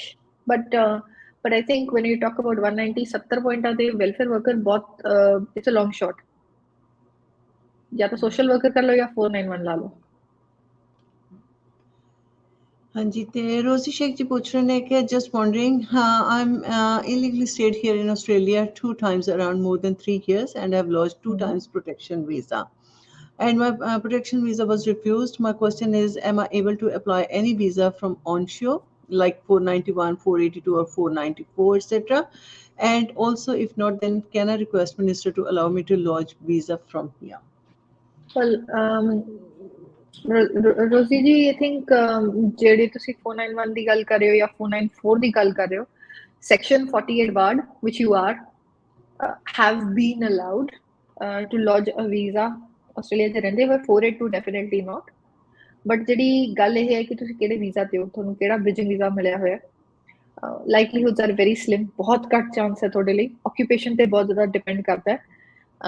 And in terms of ministerial intervention ਜਾਂ minister ਨੂੰ apply ਕਰਨ ਦੀ ਗੱਲ ਕਰ ਰਹੇ ਹੋ, you have to have, in fact I think we should discuss this, Shama ji. ਕਈ ਵਾਰੀ ਕੀ ਹੁੰਦਾ ਕਿ ਕੋਈ ਐਪਲੀਕੈਂਟ ਹੁੰਦਾ ਹੈ ਔਰ ਉਹਨਾਂ ਦੀ ਕੋਈ ਇਹ ਜਿਹਾ ਉਹਨਾਂ ਕੋਲ ਸਕਿੱਲ ਹੁੰਦਾ ਹੈ ਜਾਂ ਉਹਨਾਂ ਦੀ ਕੋਈ ਇਹ ਜਿਹੀ ਸਿਚੁਏਸ਼ਨ ਹੁੰਦੀ ਹੈ ਜਿਹੜੀ ਕਿ ਆਸਟ੍ਰੇਲੀਅਨ ਪੋਪੂਲੇਸ਼ਨ ਨੂੰ, ਆਸਟ੍ਰੇਲੀਅਨ ਜਿਹੜੇ ਰੈਜ਼ੀਡੈਂਟਸ ਨੇ ਉਹਨਾਂ ਨੂੰ ਫਾਇਦਾ ਦਿੰਦੀ ਹੈ। For example if somebody is a very good very skilled doctor ਜਾਂ ਕੋਈ ਇਹ ਜਿਹੀ ਨੇ ਔਰ ਸਿਚੁਏਸ਼ਨ ਇਹ ਜਿਹੀ ਹੈ ਜਿਹਦੇ ਕਰਕੇ ਉਹ ਇੱਥੇ ਮਤਲਬ ਉਹਨਾਂ ਲਈ ਗਵਰਨਮੈਂਟ ਇੱਕ ਐਕਸਟਰਾ ਉਹ ਰੱਖ ਸਕਦੀ ਹੈ। But I think in his case very very lace likely, very lace likely. ਹਾਂਜੀ, ਤੇ ਤਨਵੀ ਜੀ ਇਹ ਵੀ ਹੋਏਗਾ ਨਾ ਕਿ ਇਲੀਗਲੀ ਸਟੇ ਕਰਨ ਦਾ ਵੀ ਰੀਜ਼ਨ ਕੋਈ ਵੈਲਿਡ ਹੋ ਸਕਦਾ ਹੈ ਕਿ ਕਿਉਂ ਇਲੀਗਲੀ ਸਟੇ ਕੀਤਾ? ਸ਼ਮਨ ਜੀ, ਜੇ ਕੋਈ ਹੈਲਥ ਰੀਜ਼ਨਸ ਨੇ, if he could not travel back home for whatever reason, immigration definitely open ਹੁੰਦੀ ਹੈ compelling and compassionate circumstances ਨੂੰ accept ਕਰਨ ਲਈ। ਹਾਂਜੀ, ਬਟ ਜੇ ਤੁਸੀਂ ਜਸਟ ਵਾਪਸ ਨਹੀਂ ਜਾਣਾ ਚਾਹੁੰਦੇ ਸੀਗੇ ਜਾਂ ਤੁਸੀਂ ਭੁੱਲ ਗਏ ਆਪਣਾ ਵੀਜ਼ਾ, ਬਹੁਤ ਕੇਸਿਸ 'ਚ ਹੁੰਦਾ ਹੈ। I mean it may sound weird but actually you wouldn't believe, ਬਹੁਤ ਕੇਸਿਸ ਹੈ ਜਿਨ੍ਹਾਂ ਨੇ ਸੁਣ ਕਹਿੰਦਾ ਮੈਨੂੰ ਤਾਂ ਮੇਰੀ ਡੈਡਲਾਈਨ ਹੀ ਭੁੱਲ ਗਈ ਸੀਗੀ, I forgot my visa deadline. If that is the case, I think ਜਿੰਨੀ ਜਲਦੀ ਤੁਹਾਡੇ ਕੋਲ ਇਹ ਜੀ ਇਨਫੋਰਮੇਸ਼ਨ ਆਵੇ, ਜਦ ਤੱਕ ਤੁਹਾਨੂੰ ਪਤਾ ਚੱਲੇ, ਤੁਹਾਨੂੰ ਇਮੀਡੀਏਟਲੀ ਉਸ ਟਾਈਮ ਤੇ ਰੈਕਟੀਫਾਈ ਕਰਨਾ ਚਾਹੀਦਾ। But I think for his case, because he's lodged his protection visa twice, ਇਹਦੀ ਲਾਈਕਲੀਹੁਡ ਇਹ ਹੈ ਕਿ ਇਹ ਜਿਹੇ ਐਪਲੀਕੈਂਟਸ ਜਿਹੜੇ ਨੇ ਉਹ ਸਿਰਫ ਆਸਟ੍ਰੇਲੀਆ 'ਚ ਆਪਣੀ ਸਟੇ ਐਕਸਟੈਂਡ ਕਰਨ ਦਾ ਸੋਚਦੇ ਨੇ। And I am not judging anybody on their situation. ਸਾਨੂੰ ਨਹੀਂ ਪਤਾ ਕਿ ਅਗਲੇ ਕਿਹੜੇ ਸਰਕਮਸਟੈਂਸਿਸ ਤੋਂ ਆਏ ਨੇ ਜਾਂ ਉਹਨਾਂ ਨੂੰ ਕਿੱਦਾਂ ਦੀ ਐਡਵਾਈਸ ਮਿਲੀ ਸੀਗੀ ਮੌਕੇ ਤੇ। ਦੇ probably might not have been given the correct information ਜਾਂ ਉਹਨਾਂ ਨੂੰ ਕਿਸੇ ਨੇ ਮਿਸਗਾਈਡ ਕਰਿਆ। But protection visa is not the answer. Protection visa ਜਿੱਥੇ ਸਟੂਡੈਂਟ ਆਪਣਾ ਪਾ ਦਿੰਦਾ ਹੈ ਜਾਂ ਕੋਈ ਵੀ ਐਪਲੀਕੈਂਟ ਆਪਣਾ ਪਾ ਦਿੰਦਾ ਹੈ, ਉਹਦੇ 'ਚ ਦੋ ਪ੍ਰੋਬਲਮਸ ਹੁੰਦੀਆਂ ਨੇ। ਪਹਿਲੀ ਗੱਲ ਤਾਂ ਤੁਹਾਡਾ ਵੀਜ਼ਾ ਜਦੋਂ ਤੁਸੀਂ ਪ੍ਰੋਟੈਕਸ਼ਨ ਵੀਜ਼ਾ ਪਾ ਦਿੰਦੇ, ਤੁਹਾਡਾ ਪਾਸਪੋਰਟ ਜਿਹੜਾ ਐਕਸਪਾਇਰ ਹੁੰਦਾ ਦੂਜੀ ਕੰਟਰੀ ਜਿੱਥੋਂ ਤੁਸੀਂ ਜਿੱਥੇ ਦੇ ਹੈਗੇ ਹੋ ਤੁਸੀਂ, ਉਹ ਕੰਟਰੀ ਤੋਂ ਪਾਸਪੋਰਟ ਵੀ ਰਿਨਿਊ ਹੋਣਾ ਬਹੁਤ ਔਖਾ ਹੋ ਜਾਂਦਾ ਤੁਹਾਡਾ। You pretty much are stuck here. ਤਾਂ ਆਸਟ੍ਰੇਲੀਆ ਤੁਹਾਨੂੰ ਫਿਰ ਇੱਕ ਤਰੀਕੇ ਦਾ ਟਰੈਵਲ ਕਾਰਡ ਜਾਂ ਛੋਟਾ ਜਿਹਾ ਟਰੈਵਲ ਉਹ ਡਾਕੂਮੈਂਟ ਬਣਵਾ ਕੇ ਦਿੰਦਾ ਵਾਪਸ ਭੇਜਣ ਲਈ। ਔਰ ਦੂਜੀ ਚੀਜ਼, ਆਸਟ੍ਰੇਲੀਆ ਦੀ ਨਜ਼ਰ ਦੇ ਵਿੱਚ until unless it's genuine, ਬਹੁਤ ਸਾਰੇ ਵਿਚਾਰੇ ਜੈਨੂਇਨ ਕੇਸਿਸ ਹੁੰਦੇ ਨੇ ਜਿਹੜਾ ਕਿ ਜਿਸ ਵਜ੍ਹਾ ਕਰਕੇ ਪ੍ਰੋਟੈਕਸ਼ਨ ਵੀਜ਼ਾ ਨੂੰ ਬੜੀ ਸੀਰੀਅਸਲੀ ਲਿੱਤਾ ਜਾਂਦਾ ਹੈ, ਉਹ ਜੈਨੂਇਨ ਰੀਜ਼ਨ ਨਹੀਂ ਹੈ ਤਾਂ ਤੁਹਾਡੀ ਫਾਈਲ ਅੱਗੇ ਵਾਲੇ ਵੀਜ਼ਾਸ ਦੇ ਲਈ ਆਲਮੋਸਟ ਡੋਰ ਕਲੋਜ਼ਡ ਵਾਂਗੂ ਹੀ ਹੋ ਜਾਂਦੀ ਹੈ। ਬਿਕੋਜ਼ ਇਮੀਗ੍ਰੇਸ਼ਨ ਨੂੰ ਲੱਗਦਾ ਤੁਸੀਂ ਇੱਕ ਵਾਰੀ ਇਨਕਰੈਕਟ ਇਨਫੋਰਮੇਸ਼ਨ ਪ੍ਰੋਵਾਈਡ ਕਰੀ ਸੀਗੀ, ਅੱਗੇ ਵਾਲੀ ਇਨਫੋਰਮੇਸ਼ਨ ਕਿੰਨੀ ਕਰੈਕਟ ਹੈ we don't know. Right. So I think this is something they have to tread very carefully. ਜੇ illegal ਹੋ ਗਏ ਗਲਤੀ ਨਾਲ ਤਾਂ ਗਵਰਨਮੈਂਟ ਨੂੰ ਡਾਕੂਮੈਂਟਸ ਪ੍ਰੋਵਾਈਡ ਕਰੋ, ਇਨਫੋਰਮੇਸ਼ਨ ਪ੍ਰੋਵਾਈਡ ਕਰੋ and then give them a way through which you could depart the country. ਤੁਸੀਂ ਕਹੋ ਕਿ ਅਸੀਂ ਵਾਪਸ ਜਾਣ ਲਈ ਤਿਆਰ ਹਾਂ, it was just an unfortunate situation where we forgot ਜਾਂ whatever reasons ਅਸੀਂ ਵਾਪਸ ਜਾ ਰਹੇ ਹਾਂ, we have no intentions to stay here. But when you try and look for protection visa ਜਾਂ ਹੋਰ ਸਾਰੀ ਉਹ ਪ੍ਰੋਬਲਮ ਹੁੰਦੀ ਹੈ ਫਿਰ। And MD Jaffer ji ਪੁੱਛ ਰਹੇ ਨੇ ਕਿ New South Wales 190 chances for electronics engineering with 90 points, including state. I think Jaffer, the good thing is that electronics engineer, even though very competitive, 90 points are a little low, including state points. It does not have the 3 years the requirement, additional experience the requirement. So I think that's one thing. But otherwise, point wise, you are sitting at a lower point for electronics engineer. ਜੇ ਤੁਹਾਡੀਆਂ ਹੋਰ ਅਸੈਸਮੈਂਟਸ ਹੋ ਸਕਦੀਆਂ ਨੇ ਟੈਕਨੋਲੋਜਿਸਟ ਜਾਂ ਹੋਰ, ਉਹ ਵੀ ਦੇਖੋ ਥੋੜਾ ਜਿਹਾ। And it is ਅਹਿਮਦ ਜੀ ਪੁੱਛ ਰਹੇ ਨੇ ਕਿ I'm waiting for call from Thursday. ਹਾਂਜੀ। It is I'm sorry but I'll probably speak to my staff. ਮੈਨੂੰ ਇਨਫੋਰਮੇਸ਼ਨ ਨਹੀਂ ਮਿਲੀ ਕਿ ਤੁਸੀਂ ਮੇਰੇ ਨਾਲ ਗੱਲ ਕਰਨਾ ਚਾਹ ਰਹੇ ਸੀਗੇ। In fact, I wanted to speak to you. I did not know ਕਿ ਤੁਸੀਂ ਵਾਪਸ ਆ ਗਏ ਹੋ ਕਿ ਨਹੀਂ, because I think ਇਹਨਾਂ ਦਾ ਸ਼ੈਡਿਊਲ ਸਾਡੇ ਨਾਲ ਮੈਚ ਨਹੀਂ ਕਰਦਾ. He's in a job where he's not available for a certain time. I'll speak to you tomorrow for sure. ਹਾਂਜੀ, ਤੇ ਹਰਸ਼ਦਾ ਜੀ ਨੇ ਆਪਣਾ ਕਿਉਂਕਿ ਇਹਨਾਂ ਨੇ ਪੂਰਾ ਨਹੀਂ ਸੀ ਆਪਣਾ ਸਵਾਲ ਕਲੈਰੀਫਾਈ ਕੀਤਾ, ਤੇ ਹੁਣ ਇਹਨਾਂ ਨੇ ਪੁੱਛਿਆ ਕਿ ਇਨਵਾਈਟਸ for 190 and for ਆਫਸ਼ੋਰਸ 491 or 180. I think Harshada, invites have started for certain states. New South Wales ने invite करना शुरू करता है, South Australia ने offshore वाले ने थोड़ा South limited occupations में invite करना शुरू करे. But other than that 189 था onshore वाले ने भी फिलहाल stalled है. And 190 and 491 for all the other states, we are awaiting their opening for international applicants. But I think ज़्यादा दूर नहीं है. July is basically the answer to all your questions. Simple as that. If we reset on this, our financial year, everything is going to basically go back to normal. But I think things will happen. They'll start happening sooner. March to baad, jada last quarter hunda Australia the financial year da, that is going to have maximum information coming in. Maximum logo de visa and the chances ne, maximum invites and the chances ne. हो सकता 189 भी उस quarter से काफी ज़्यादा pick up हो जाए. But I think for offshore they still probably wait until July.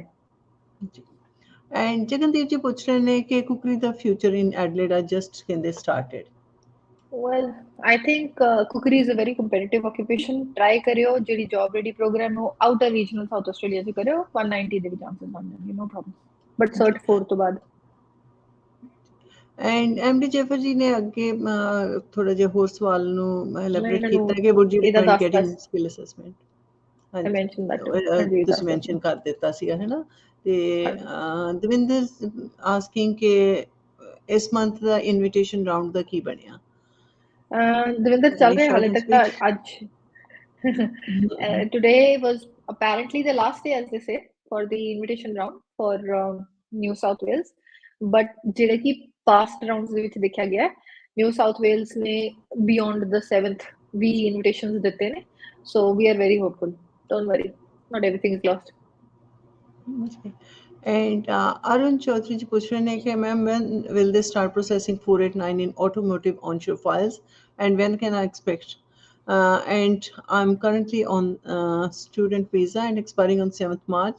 If I lodge COVID visa, can I get that because I don't want to go on bridging C for 489?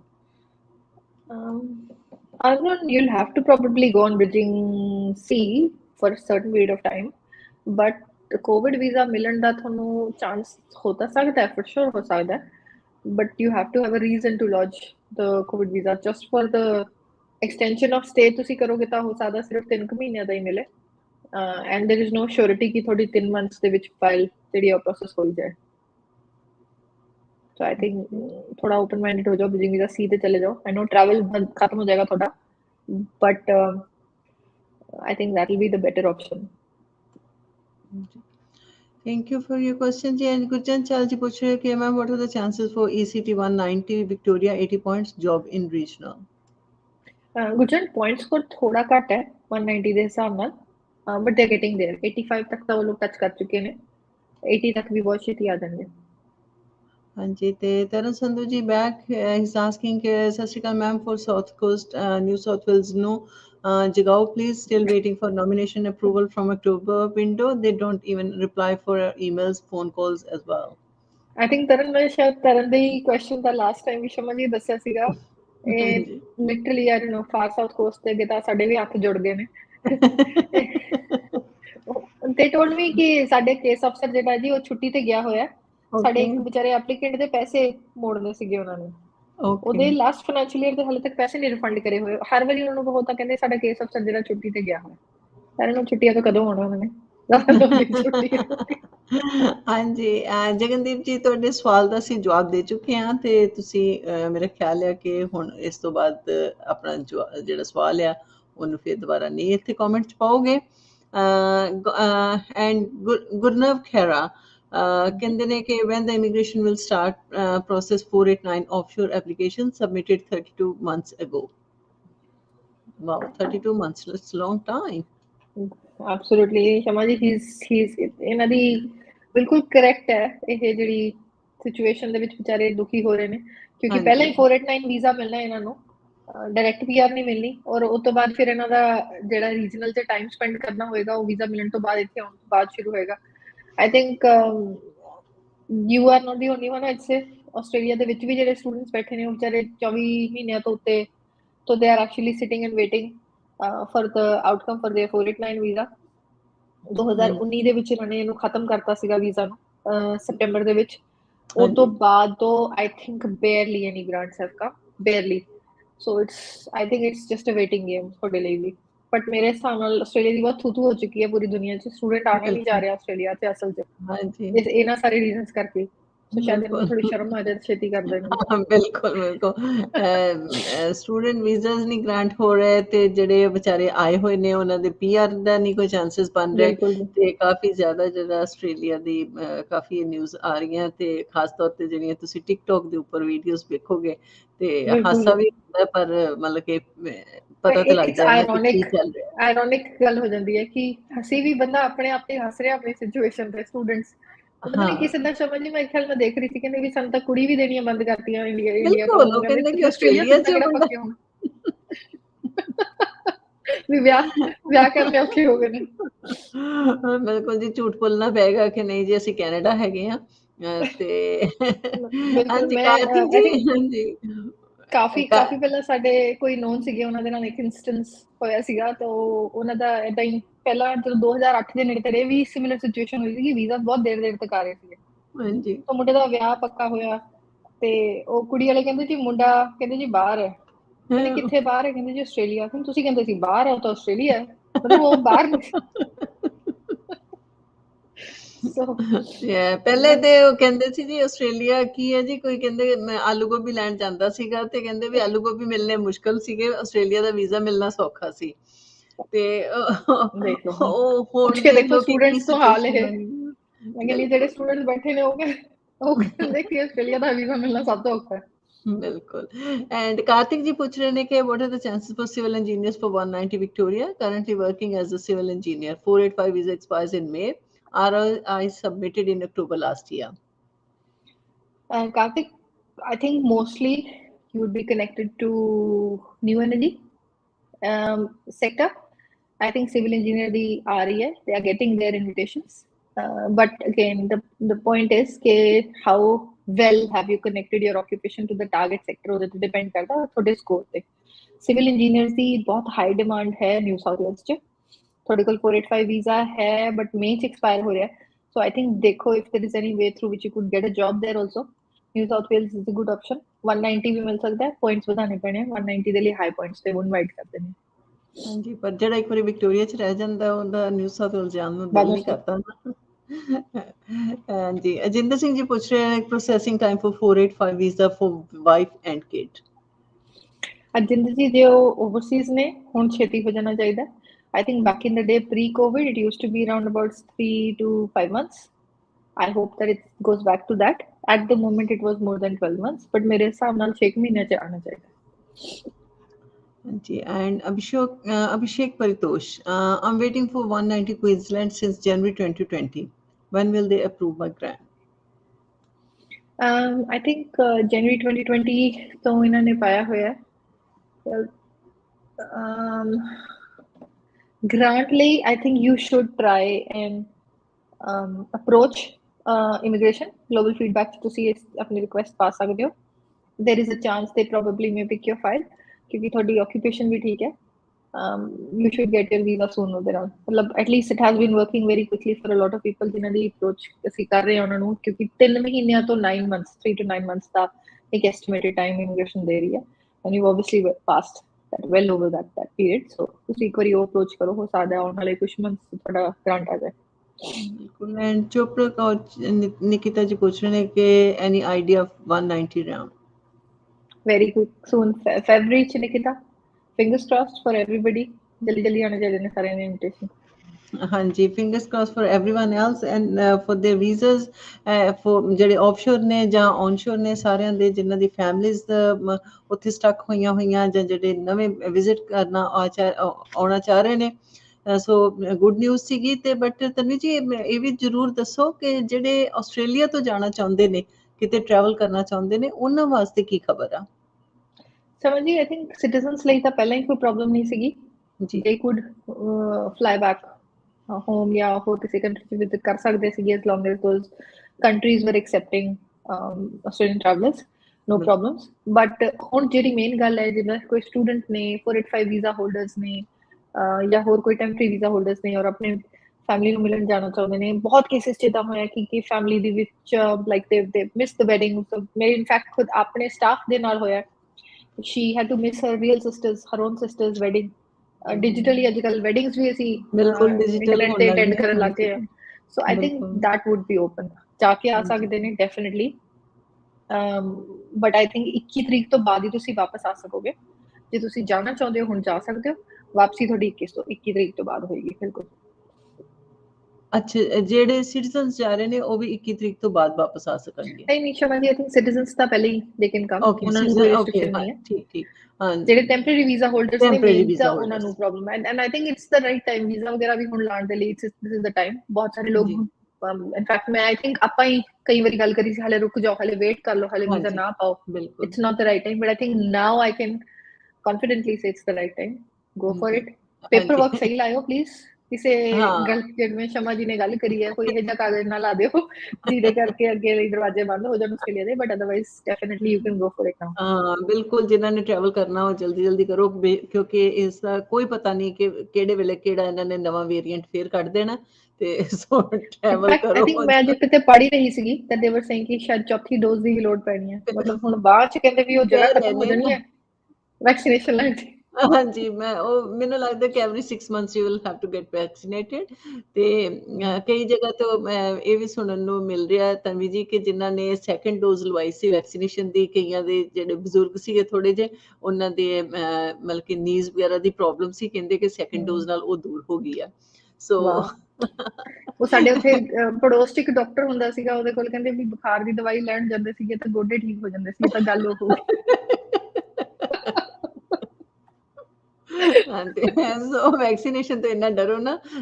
ਤੇ ਜੇ ਹੋ ਸਕਦਾ ਕਿ ਗੋਡਿਆਂ ਦਾ ਆਰਾਮ ਆ ਰਿਹਾ, ਤੇ ਹੋ ਸਕਦਾ ਹੋਰ ਵੀ ਕਈਆਂ ਬਿਮਾਰੀਆਂ ਤੋਂ ਆਰਾਮ ਮਿਲ ਜਾਵੇ।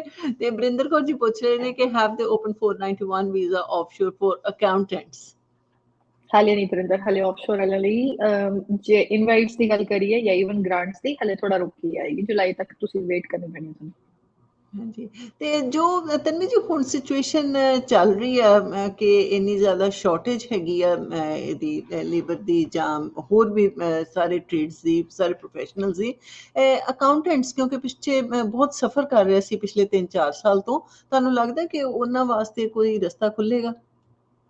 ਡੈਫੀਨਿਟਲੀ ਸ਼ਮਾ ਜੀ, ਐਕਚੁਅਲੀ ਮੈਂ ਨਾ ਇੱਕ ਰਿਪੋਰਟ ਆਈ ਵਾਸ ਰੀਡਿੰਗ ਦਿਸ ਰਿਪੋਰਟ, ਜਿਹੜੀ ਕਿ ਡਿਪਾਰਟਮੈਂਟ ਆਫ ਵਰਕਫੋਰਸ ਜਾਂ ਸਕਿਲਡ ਜਿਹਨੂੰ ਆਪਾਂ ਕਹਿੰਦੇ ਨੇ, ਜਿਹੜਾ ਇੰਪਲੋਇਮੈਂਟ ਆਪਾਂ ਲੇਮਨ ਟਰਮ ਚ ਕਰੀਏ, ਹਾਂਜੀ, ਉਹਨਾਂ ਚ ਮੈਂ ਦੇਖ ਰਹੀ ਸੀਗੀ ਹਰ ਆਕੂਪੇਸ਼ਨ ਇਨਕਲੂਡਿੰਗ ਅਕਾਊਂਟੈਂਟ ਦੇ ਵਿੱਚ ਅਗਲੇ 5 ਸਾਲ 2025 ਤੱਕ ਦੀ ਗੱਲ ਬੇਸਿਕਲੀ 4 ਸਾਲ ਉਹਦੇ ਵਿੱਚ ਸਾਰੀ ਆਕੂਪੇਸ਼ਨ ਦੇ ਵਿੱਚ ਡਿਮਾਂਡਸ ਵੱਧ ਰਹੀਆਂ ਨੇ, and including accountants. So accountants are also very much in demand, ਇਹੋ ਜਿਹੀ ਕੋਈ ਗੱਲ ਨਹੀਂ ਹੈ। ਬਟ ਆਈ ਥਿੰਕ ਪ੍ਰੋਬਲਮ ਉੱਥੇ ਆ ਜਾਂਦੀ ਹੈ ਜਿੱਥੇ ਆਪਾਂ ਆਪਣੇ ਫੀਲਡ 'ਚ ਕੰਮ ਨਹੀਂ ਕਰਨਾ ਚਾਹੁੰਦੇ ਹੁੰਦੇ, ਹਾਂ, ਜਿੱਥੇ ਅਸੀਂ unfortunately and I should definitely highlight this ਕਿ ਅਸੀਂ ਐਕਸਪੀਰੀਅੰਸ ਪਤਾ ਨਹੀਂ ਸਮਹਾਉ ਕਿਤੋਂ ਨਾ ਕਿਤੋਂ ਅਪੀਅਰ ਹੋ ਜਾਂਦਾ ਸਾਡਾ, you know, shouldn't go in detail, but ਤੁਸੀਂ ਪਤਾ ਨਹੀਂ ਕਿੱਥੋਂ ਐਕਸਪੀਰੀਅੰਸ ਲਿਆ ਹੁੰਦੇ ਹੋ, ਤੁਸੀਂ ਪੇਪਰ ਵਰਕ ਪੂਰਾ ਨਹੀਂ ਰੱਖਦੇ ਹੋ, ਤੁਸੀਂ ਗਲਤ ਵੀਜ਼ਾਸ ਨੂੰ ਟਾਰਗੇਟ ਕਰਦੇ ਹੋ, ਤੁਸੀਂ ਪੁਆਇੰਟਸ ਇਨਫ ਨਹੀਂ ਰੱਖਦੇ ਹੋ। ਸੋ ਆਈ ਥਿੰਕ ਅਕਾਊਂਟੈਂਟਸ ਨੂੰ ਆਪਣਾ ਐਕਸਪੀਰੀਅੰਸ ਜਾਰੀ ਰੱਖਣਾ ਚਾਹੀਦਾ। 482 ਵੀਜ਼ਾ, 186 ਵੀਜ਼ਾ ਵੀ ਤੁਹਾਡੇ ਲਈ ਓਪਨ ਹੈ। ਹੋਰ ਕੁਝ ਨਹੀਂ ਬਣਿਆ, ਤੁਹਾਡੀ ਜੈਨੂਇਨ ਜੌਬ ਹੈ, ਤੁਹਾਡੀ ਕੰਪਨੀ ਉਹਨੂੰ ਸਪੋਰਟ ਕਰ ਸਕਦੀ ਹੈ, ਔਰ ਕੈਵੀਏਟਸ ਮੀਟ ਕਰਦੀ ਹੈ ਇਮੀਗ੍ਰੇਸ਼ਨ ਦੇ, ਤਾਂ ਤੁਹਾਡੇ ਕੋਲ employer sponsor visa the we option ਖੁੱਲੇਗੀ।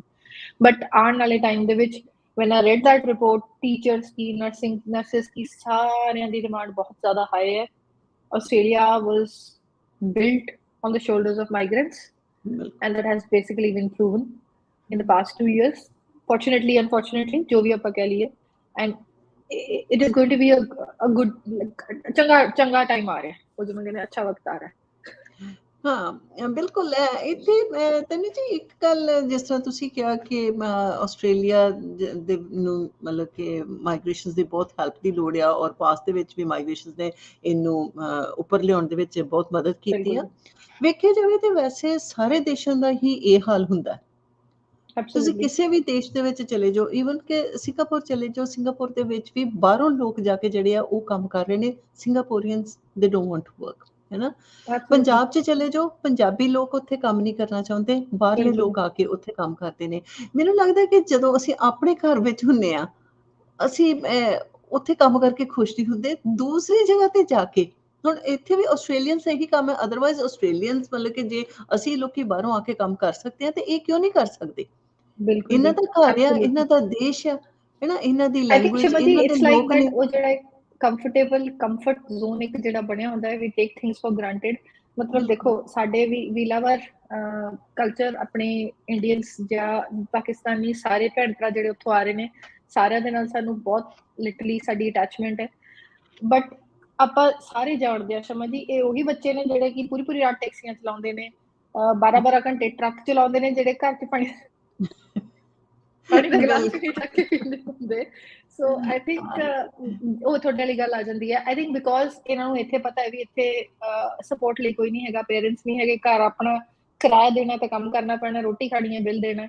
So I think it's a good thing. I am glad at least ਵੀ ਪੇਰੈਂਟਸ ਜਿਹੜੇ ਛੋਟੀ ਏਜ 'ਚ ਭੇਜ ਦਿੰਦੇ ਨੇ ਬੱਚੇ ਦੇ, learn to get independent on their own very quickly। ਬਿਲਕੁਲ ਬਿਲकुल। ਸੋ ਅੱਛੀ ਹਾਂਜੀ, ਚੀਜ਼ ਹੈ ਥੋੜੇ ਜਿਹੇ ਬਿਲਕੁਲ। ਸਵਾਲ ਹੋਰ ਲਵਾਂਗੇ ਜਾਣ ਤੋਂ ਪਹਿਲਾਂ। ਤਨਵੀ ਜੀ, ਈਸ਼ਾਨ ਪ੍ਰਸ਼ਰ ਜੀ ਪੁੱਛ ਰਹੇ ਨੇ ਕਿ what are your views on current Gen 491 round as people with lower points and not staying in regional area got invite over people living in regional area with high points?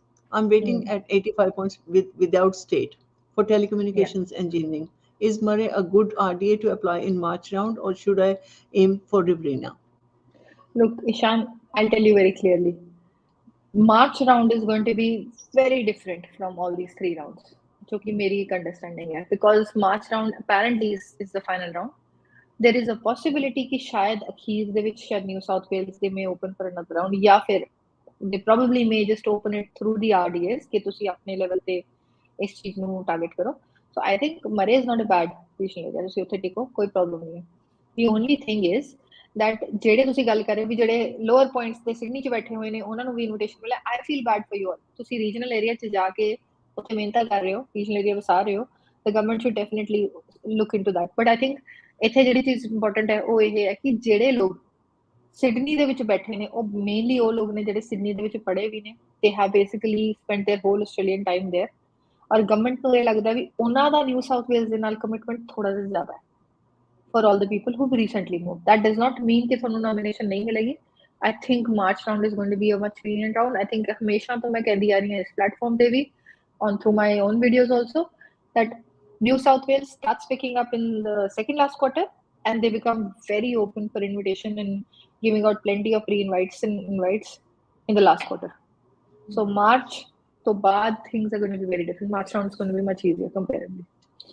And Shazdev Mirji Puchrane, is there any pattern for New South Wales 491? Because sometimes seems like to it's point based, sometimes it doesn't look like this.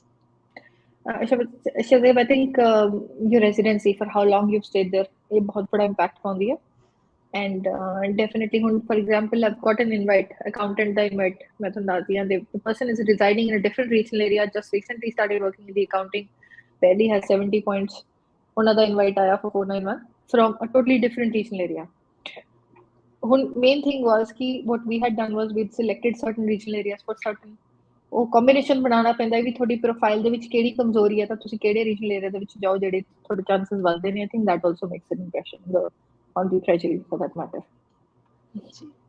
And Abhishek Paritosh ji puch rahe hain कि when you say approach them, shall I call to the DHA number or shall I email or shall I raise the feedback form? Feedback form is a start because ਤੁਸੀਂ call centre 'ਚ ਕਾਲ ਕਰੋਗੇ they are hopeless। ਕੋਈ time waste ਕਰਨ ਵਾਲੀ ਗੱਲ ਹੈ। just go through the feedback form। And Sandeep Daya ji puch rahe hain कि what if partner whose skill assessment points are claimed loses the job but skill assessment is valid? No problems, कोई issue नहीं है। skill assessment valid है, no issue। Okay. And Patel Lakhan ji puch rahe hain कि is it possible to get invite 190 with 70 plus 5 points in biotechnologist in New South Wales? Possibly, if you have a job, the chances are stronger, but with the point score that you have थोड़ा low है, possibly May या June के आसपास chance बन सकता है। And Yusuf Anarwala ji, it's been 33 months that I'm waiting for the 489 visa. When immigration will start granting visas? I think again go for the feedback, complain करो सारे इकट्ठे रल के, because 489 visa and 887 visa ਜਿਹੜਾ ਕਿ 489 ਤੋਂ ਬਾਅਦ ਮਿਲਦਾ ਹੈ, these people have been struggling big time because जब तक ਤੁਹਾਨੂੰ 887 ਨਹੀਂ ਮਿਲਦਾ ਤੁਸੀਂ ਸਿਟੀਜ਼ਨਸ਼ਿਪ ਲਈ ਸਾਲ ਬਾਅਦ ਉਹ ਨਹੀਂ ਹੁੰਦੇ ਹੋ। I think it's time for you all to get together।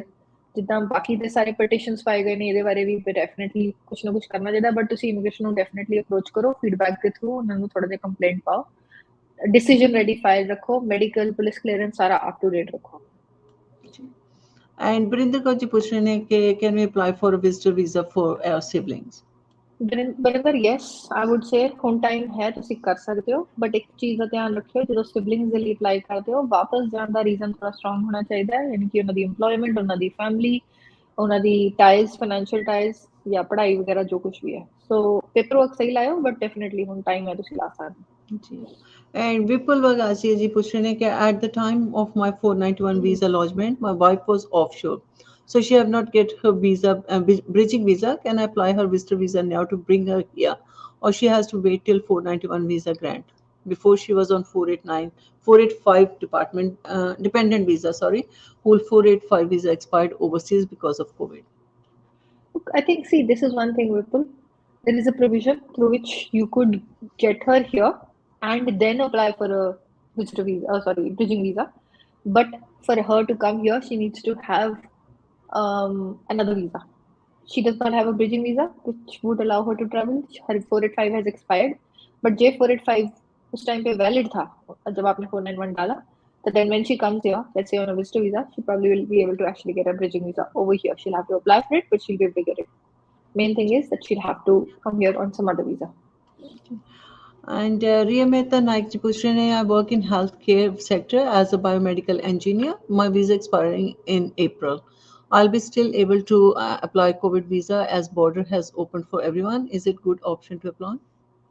Yeah, it's not a bad option. I don't think they're going to suddenly take away 408 because ਉਹਨਾਂ ਨੂੰ ਨਹੀਂ ਪਤਾ ਕਿੰਨਾ ਜ਼ਿਆਦਾ influx ਆਣਾ ਹੈ. Well, as they say, the flow of people is going to be good, but not a flood of people are going to come.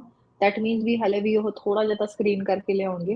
So I think we'll still keep 408 open for you all, at least for the next couple of months or so. But make sure 28 days remaining they round to sipari do file. Tanvi ਜੀ ਤਿੰਨ ਸਿਰਫ question ਹੋਰ ਲਵਾਂਗੇ ਅੱਜ ਦੇ session ਵਾਸਤੇ ਤੇ ਜੋਰਾ ਗਰੇਵਾਲ ਜੀ ਪੁੱਛ ਰਹੇ ਨੇ ਕਿ ma'am I applied for 491 visa as diesel mechanic and I'm in New South Wales regional. It's been 8 months and didn't hear anything from them. How much time the immigration take these days? 8 months ਤਾਂ ਬਹੁਤ ਘੱਟ ਹੈ ਜੋਰਾ, 2 ਸਾਲ ਹੋ ਗਏ ਬੱਚਿਆਂ ਨੂੰ wait ਕਰਦੇ। ਤੁਸੀਂ ਐਟਲੀਸਟ 2 ਮਹੀਨੇ ਦਾ ਮਿਨੀਮਮ ਵੇਟ ਕਰੋ, ਉਸ ਤੋਂ ਬਾਅਦ ਤੁਸੀਂ ਕੰਪਲੇਂਟ ਕਰ ਸਕਦੇ ਹੋ, ਥੋੜਾ ਜਿਹਾ ਦਿੱਲੀ ਪੁਸ਼ ਕਰ ਸਕਦੇ ਹੋ ਜੀ। ਐਂਡ ਕੈਨ ਸੂਰਜ ਜੀ ਕਹਿ ਰਹੇ ਨੇ ਕਿ can I claim GRP 1 year experience with 5 points for New South Wales 491? You can, as long as you can have the relevant documentation to support that experience. Absolutely, yes. जी and आज the last question GP Abraham ji ਵੱਲੋਂ ਕਹਿੰਦੇ ਨੇ ਕਿ I know these questions is frequent, sorry for that, waiting for 190 grand ICT support engineer offshore for past 2 years, any hope for us? Possibly after July, we'll have to wait. ਹਾਂਜੀ ਤੇ ਅੱਜ ਦਾ ਇਹ ਸਾਡਾ last question ਸੀਗਾ। ਜਿਹੜੇ question ਰਹਿ ਗਏ ਉਹ ਸੌਰੀ ਅਸੀਂ ਜਦੋਂ ਨੈਕਸਟ ਸੈਸ਼ਨ ਵਿੱਚ ਆਵਾਂਗੇ ਤੁਸੀਂ ਉਹ ਤੋਂ ਪੁੱਛ ਸਕਦੇ ਹੋ। ਤੇ ਤਨਵੀ ਜੀ ਬਹੁਤ ਬਹੁਤ ਥੈਂਕਸ ਤੁਹਾਡਾ ਟਾਈਮ ਕੱਢਣ ਵਾਸਤੇ ਤੇ ਇੰਨੀ ਇਨਫੋਰਮੇਸ਼ਨ ਸਾਂਝੀ ਕਰਨ ਲਈ। 15 ਦਿਨਾਂ ਬਾਅਦ ਫਿਰ ਮਿਲਦੇ ਹਾਂ। ਬਹੁਤ ਬਹੁਤ ਸ਼ੁਕਰੀਆ ਤੁਹਾਡਾ। Thank you. Good night. ਹਾਂਜੀ ਸੋ ਇਹ ਸੰਜੀ ਤਨਵੀ ਦੱਤ ਜੀ ਫਰੋਮ GNT ਮਾਈਗ੍ਰੇਸ਼ਨ ਜਿਨ੍ਹਾਂ ਨੇ ਤੁਹਾਡੇ ਸਵਾਲਾਂ ਦੇ ਜਵਾਬ ਦਿੱਤੇ ਔਰ ਇਨਫੋਰਮੇਸ਼ਨ ਜਿਹੜੀ ਸੀਗੀ ਜਿਹੜੀ ਅੱਜ ਅਨਾਊਂਸਮੈਂਟ ਹੋਈ ਆ ਉਹਦੇ ਬਾਰੇ ਸਾਂਝੀ ਕੀਤੀ। ਤੇ 15 ਦਿਨਾਂ ਦੇ ਬਾਅਦ ਫਿਰ ਤਨਵੀ ਚ ਆਉਣਗੇ ਤੇ ਜਿਨ੍ਹਾਂ ਦੇ ਸਵਾਲ ਰਹਿ ਗਏ ਆ ਜਲਦੀ ਤੋਂ ਜਲਦੀ ਤੁਸੀਂ ਜਦੋਂ ਹੀ ਸੈਸ਼ਨ ਸਟਾਰਟ ਹੁੰਦਾ ਉਦੋਂ ਜੁਆਇਨ ਕਰ ਲਿਆ ਕਰੋ ਤਾਂ ਕਿ ਤੁਹਾਡੇ ਸਵਾਲਾਂ ਦੇ ਜਵਾਬ ਜਿਹੜੇ ਆ ਉਹ ਰਹਿ ਨਾ ਜਾਣ ਤੇ ਤੁਸੀਂ ਫਸਟ ਇਨ ਕਿਊ ਹੋ ਜਾਓ ਤੇ ਤੁਹਾਡੇ ਸਵਾਲ ਦਾ ਜਵਾਬ ਤੁਹਾਨੂੰ ਜਲਦੀ ਤੋਂ ਜਲਦੀ ਮਿਲੇ। 1 ਘੰਟੇ ਦਾ ਸੈਸ਼ਨ ਹੁੰਦਾ। ਸੋ ਨੈਕਸਟ ਟਾਈਮ ਤੁਸੀਂ ਜਲਦੀ ਜੁਆਇਨ ਕਰ ਲੈਣਾ ਔਰ ਇਸ ਵੀਡੀਓ ਨੂੰ ਲਾਈਕ ਕਰਕੇ ਸ਼ੇਅਰ ਜ਼ਰੂਰ ਕਰ ਦੇਣਾ। ਤੇ ਮੈਨੂੰ ਵੀ ਹੁਣ ਤੋਂ ਇਜਾਜ਼ਤ, ਮੇਰੇ ਵੱਲੋਂ ਗੁੱਡ ਨਾਈਟ ਤੇ ਤੁਸੀਂ ਸੁਣਦੇ ਰਹੋ ਸਾਂਝੀ ਆਵਾਜ਼ ਰੇਡੀਓ ਆਵਾਜ਼।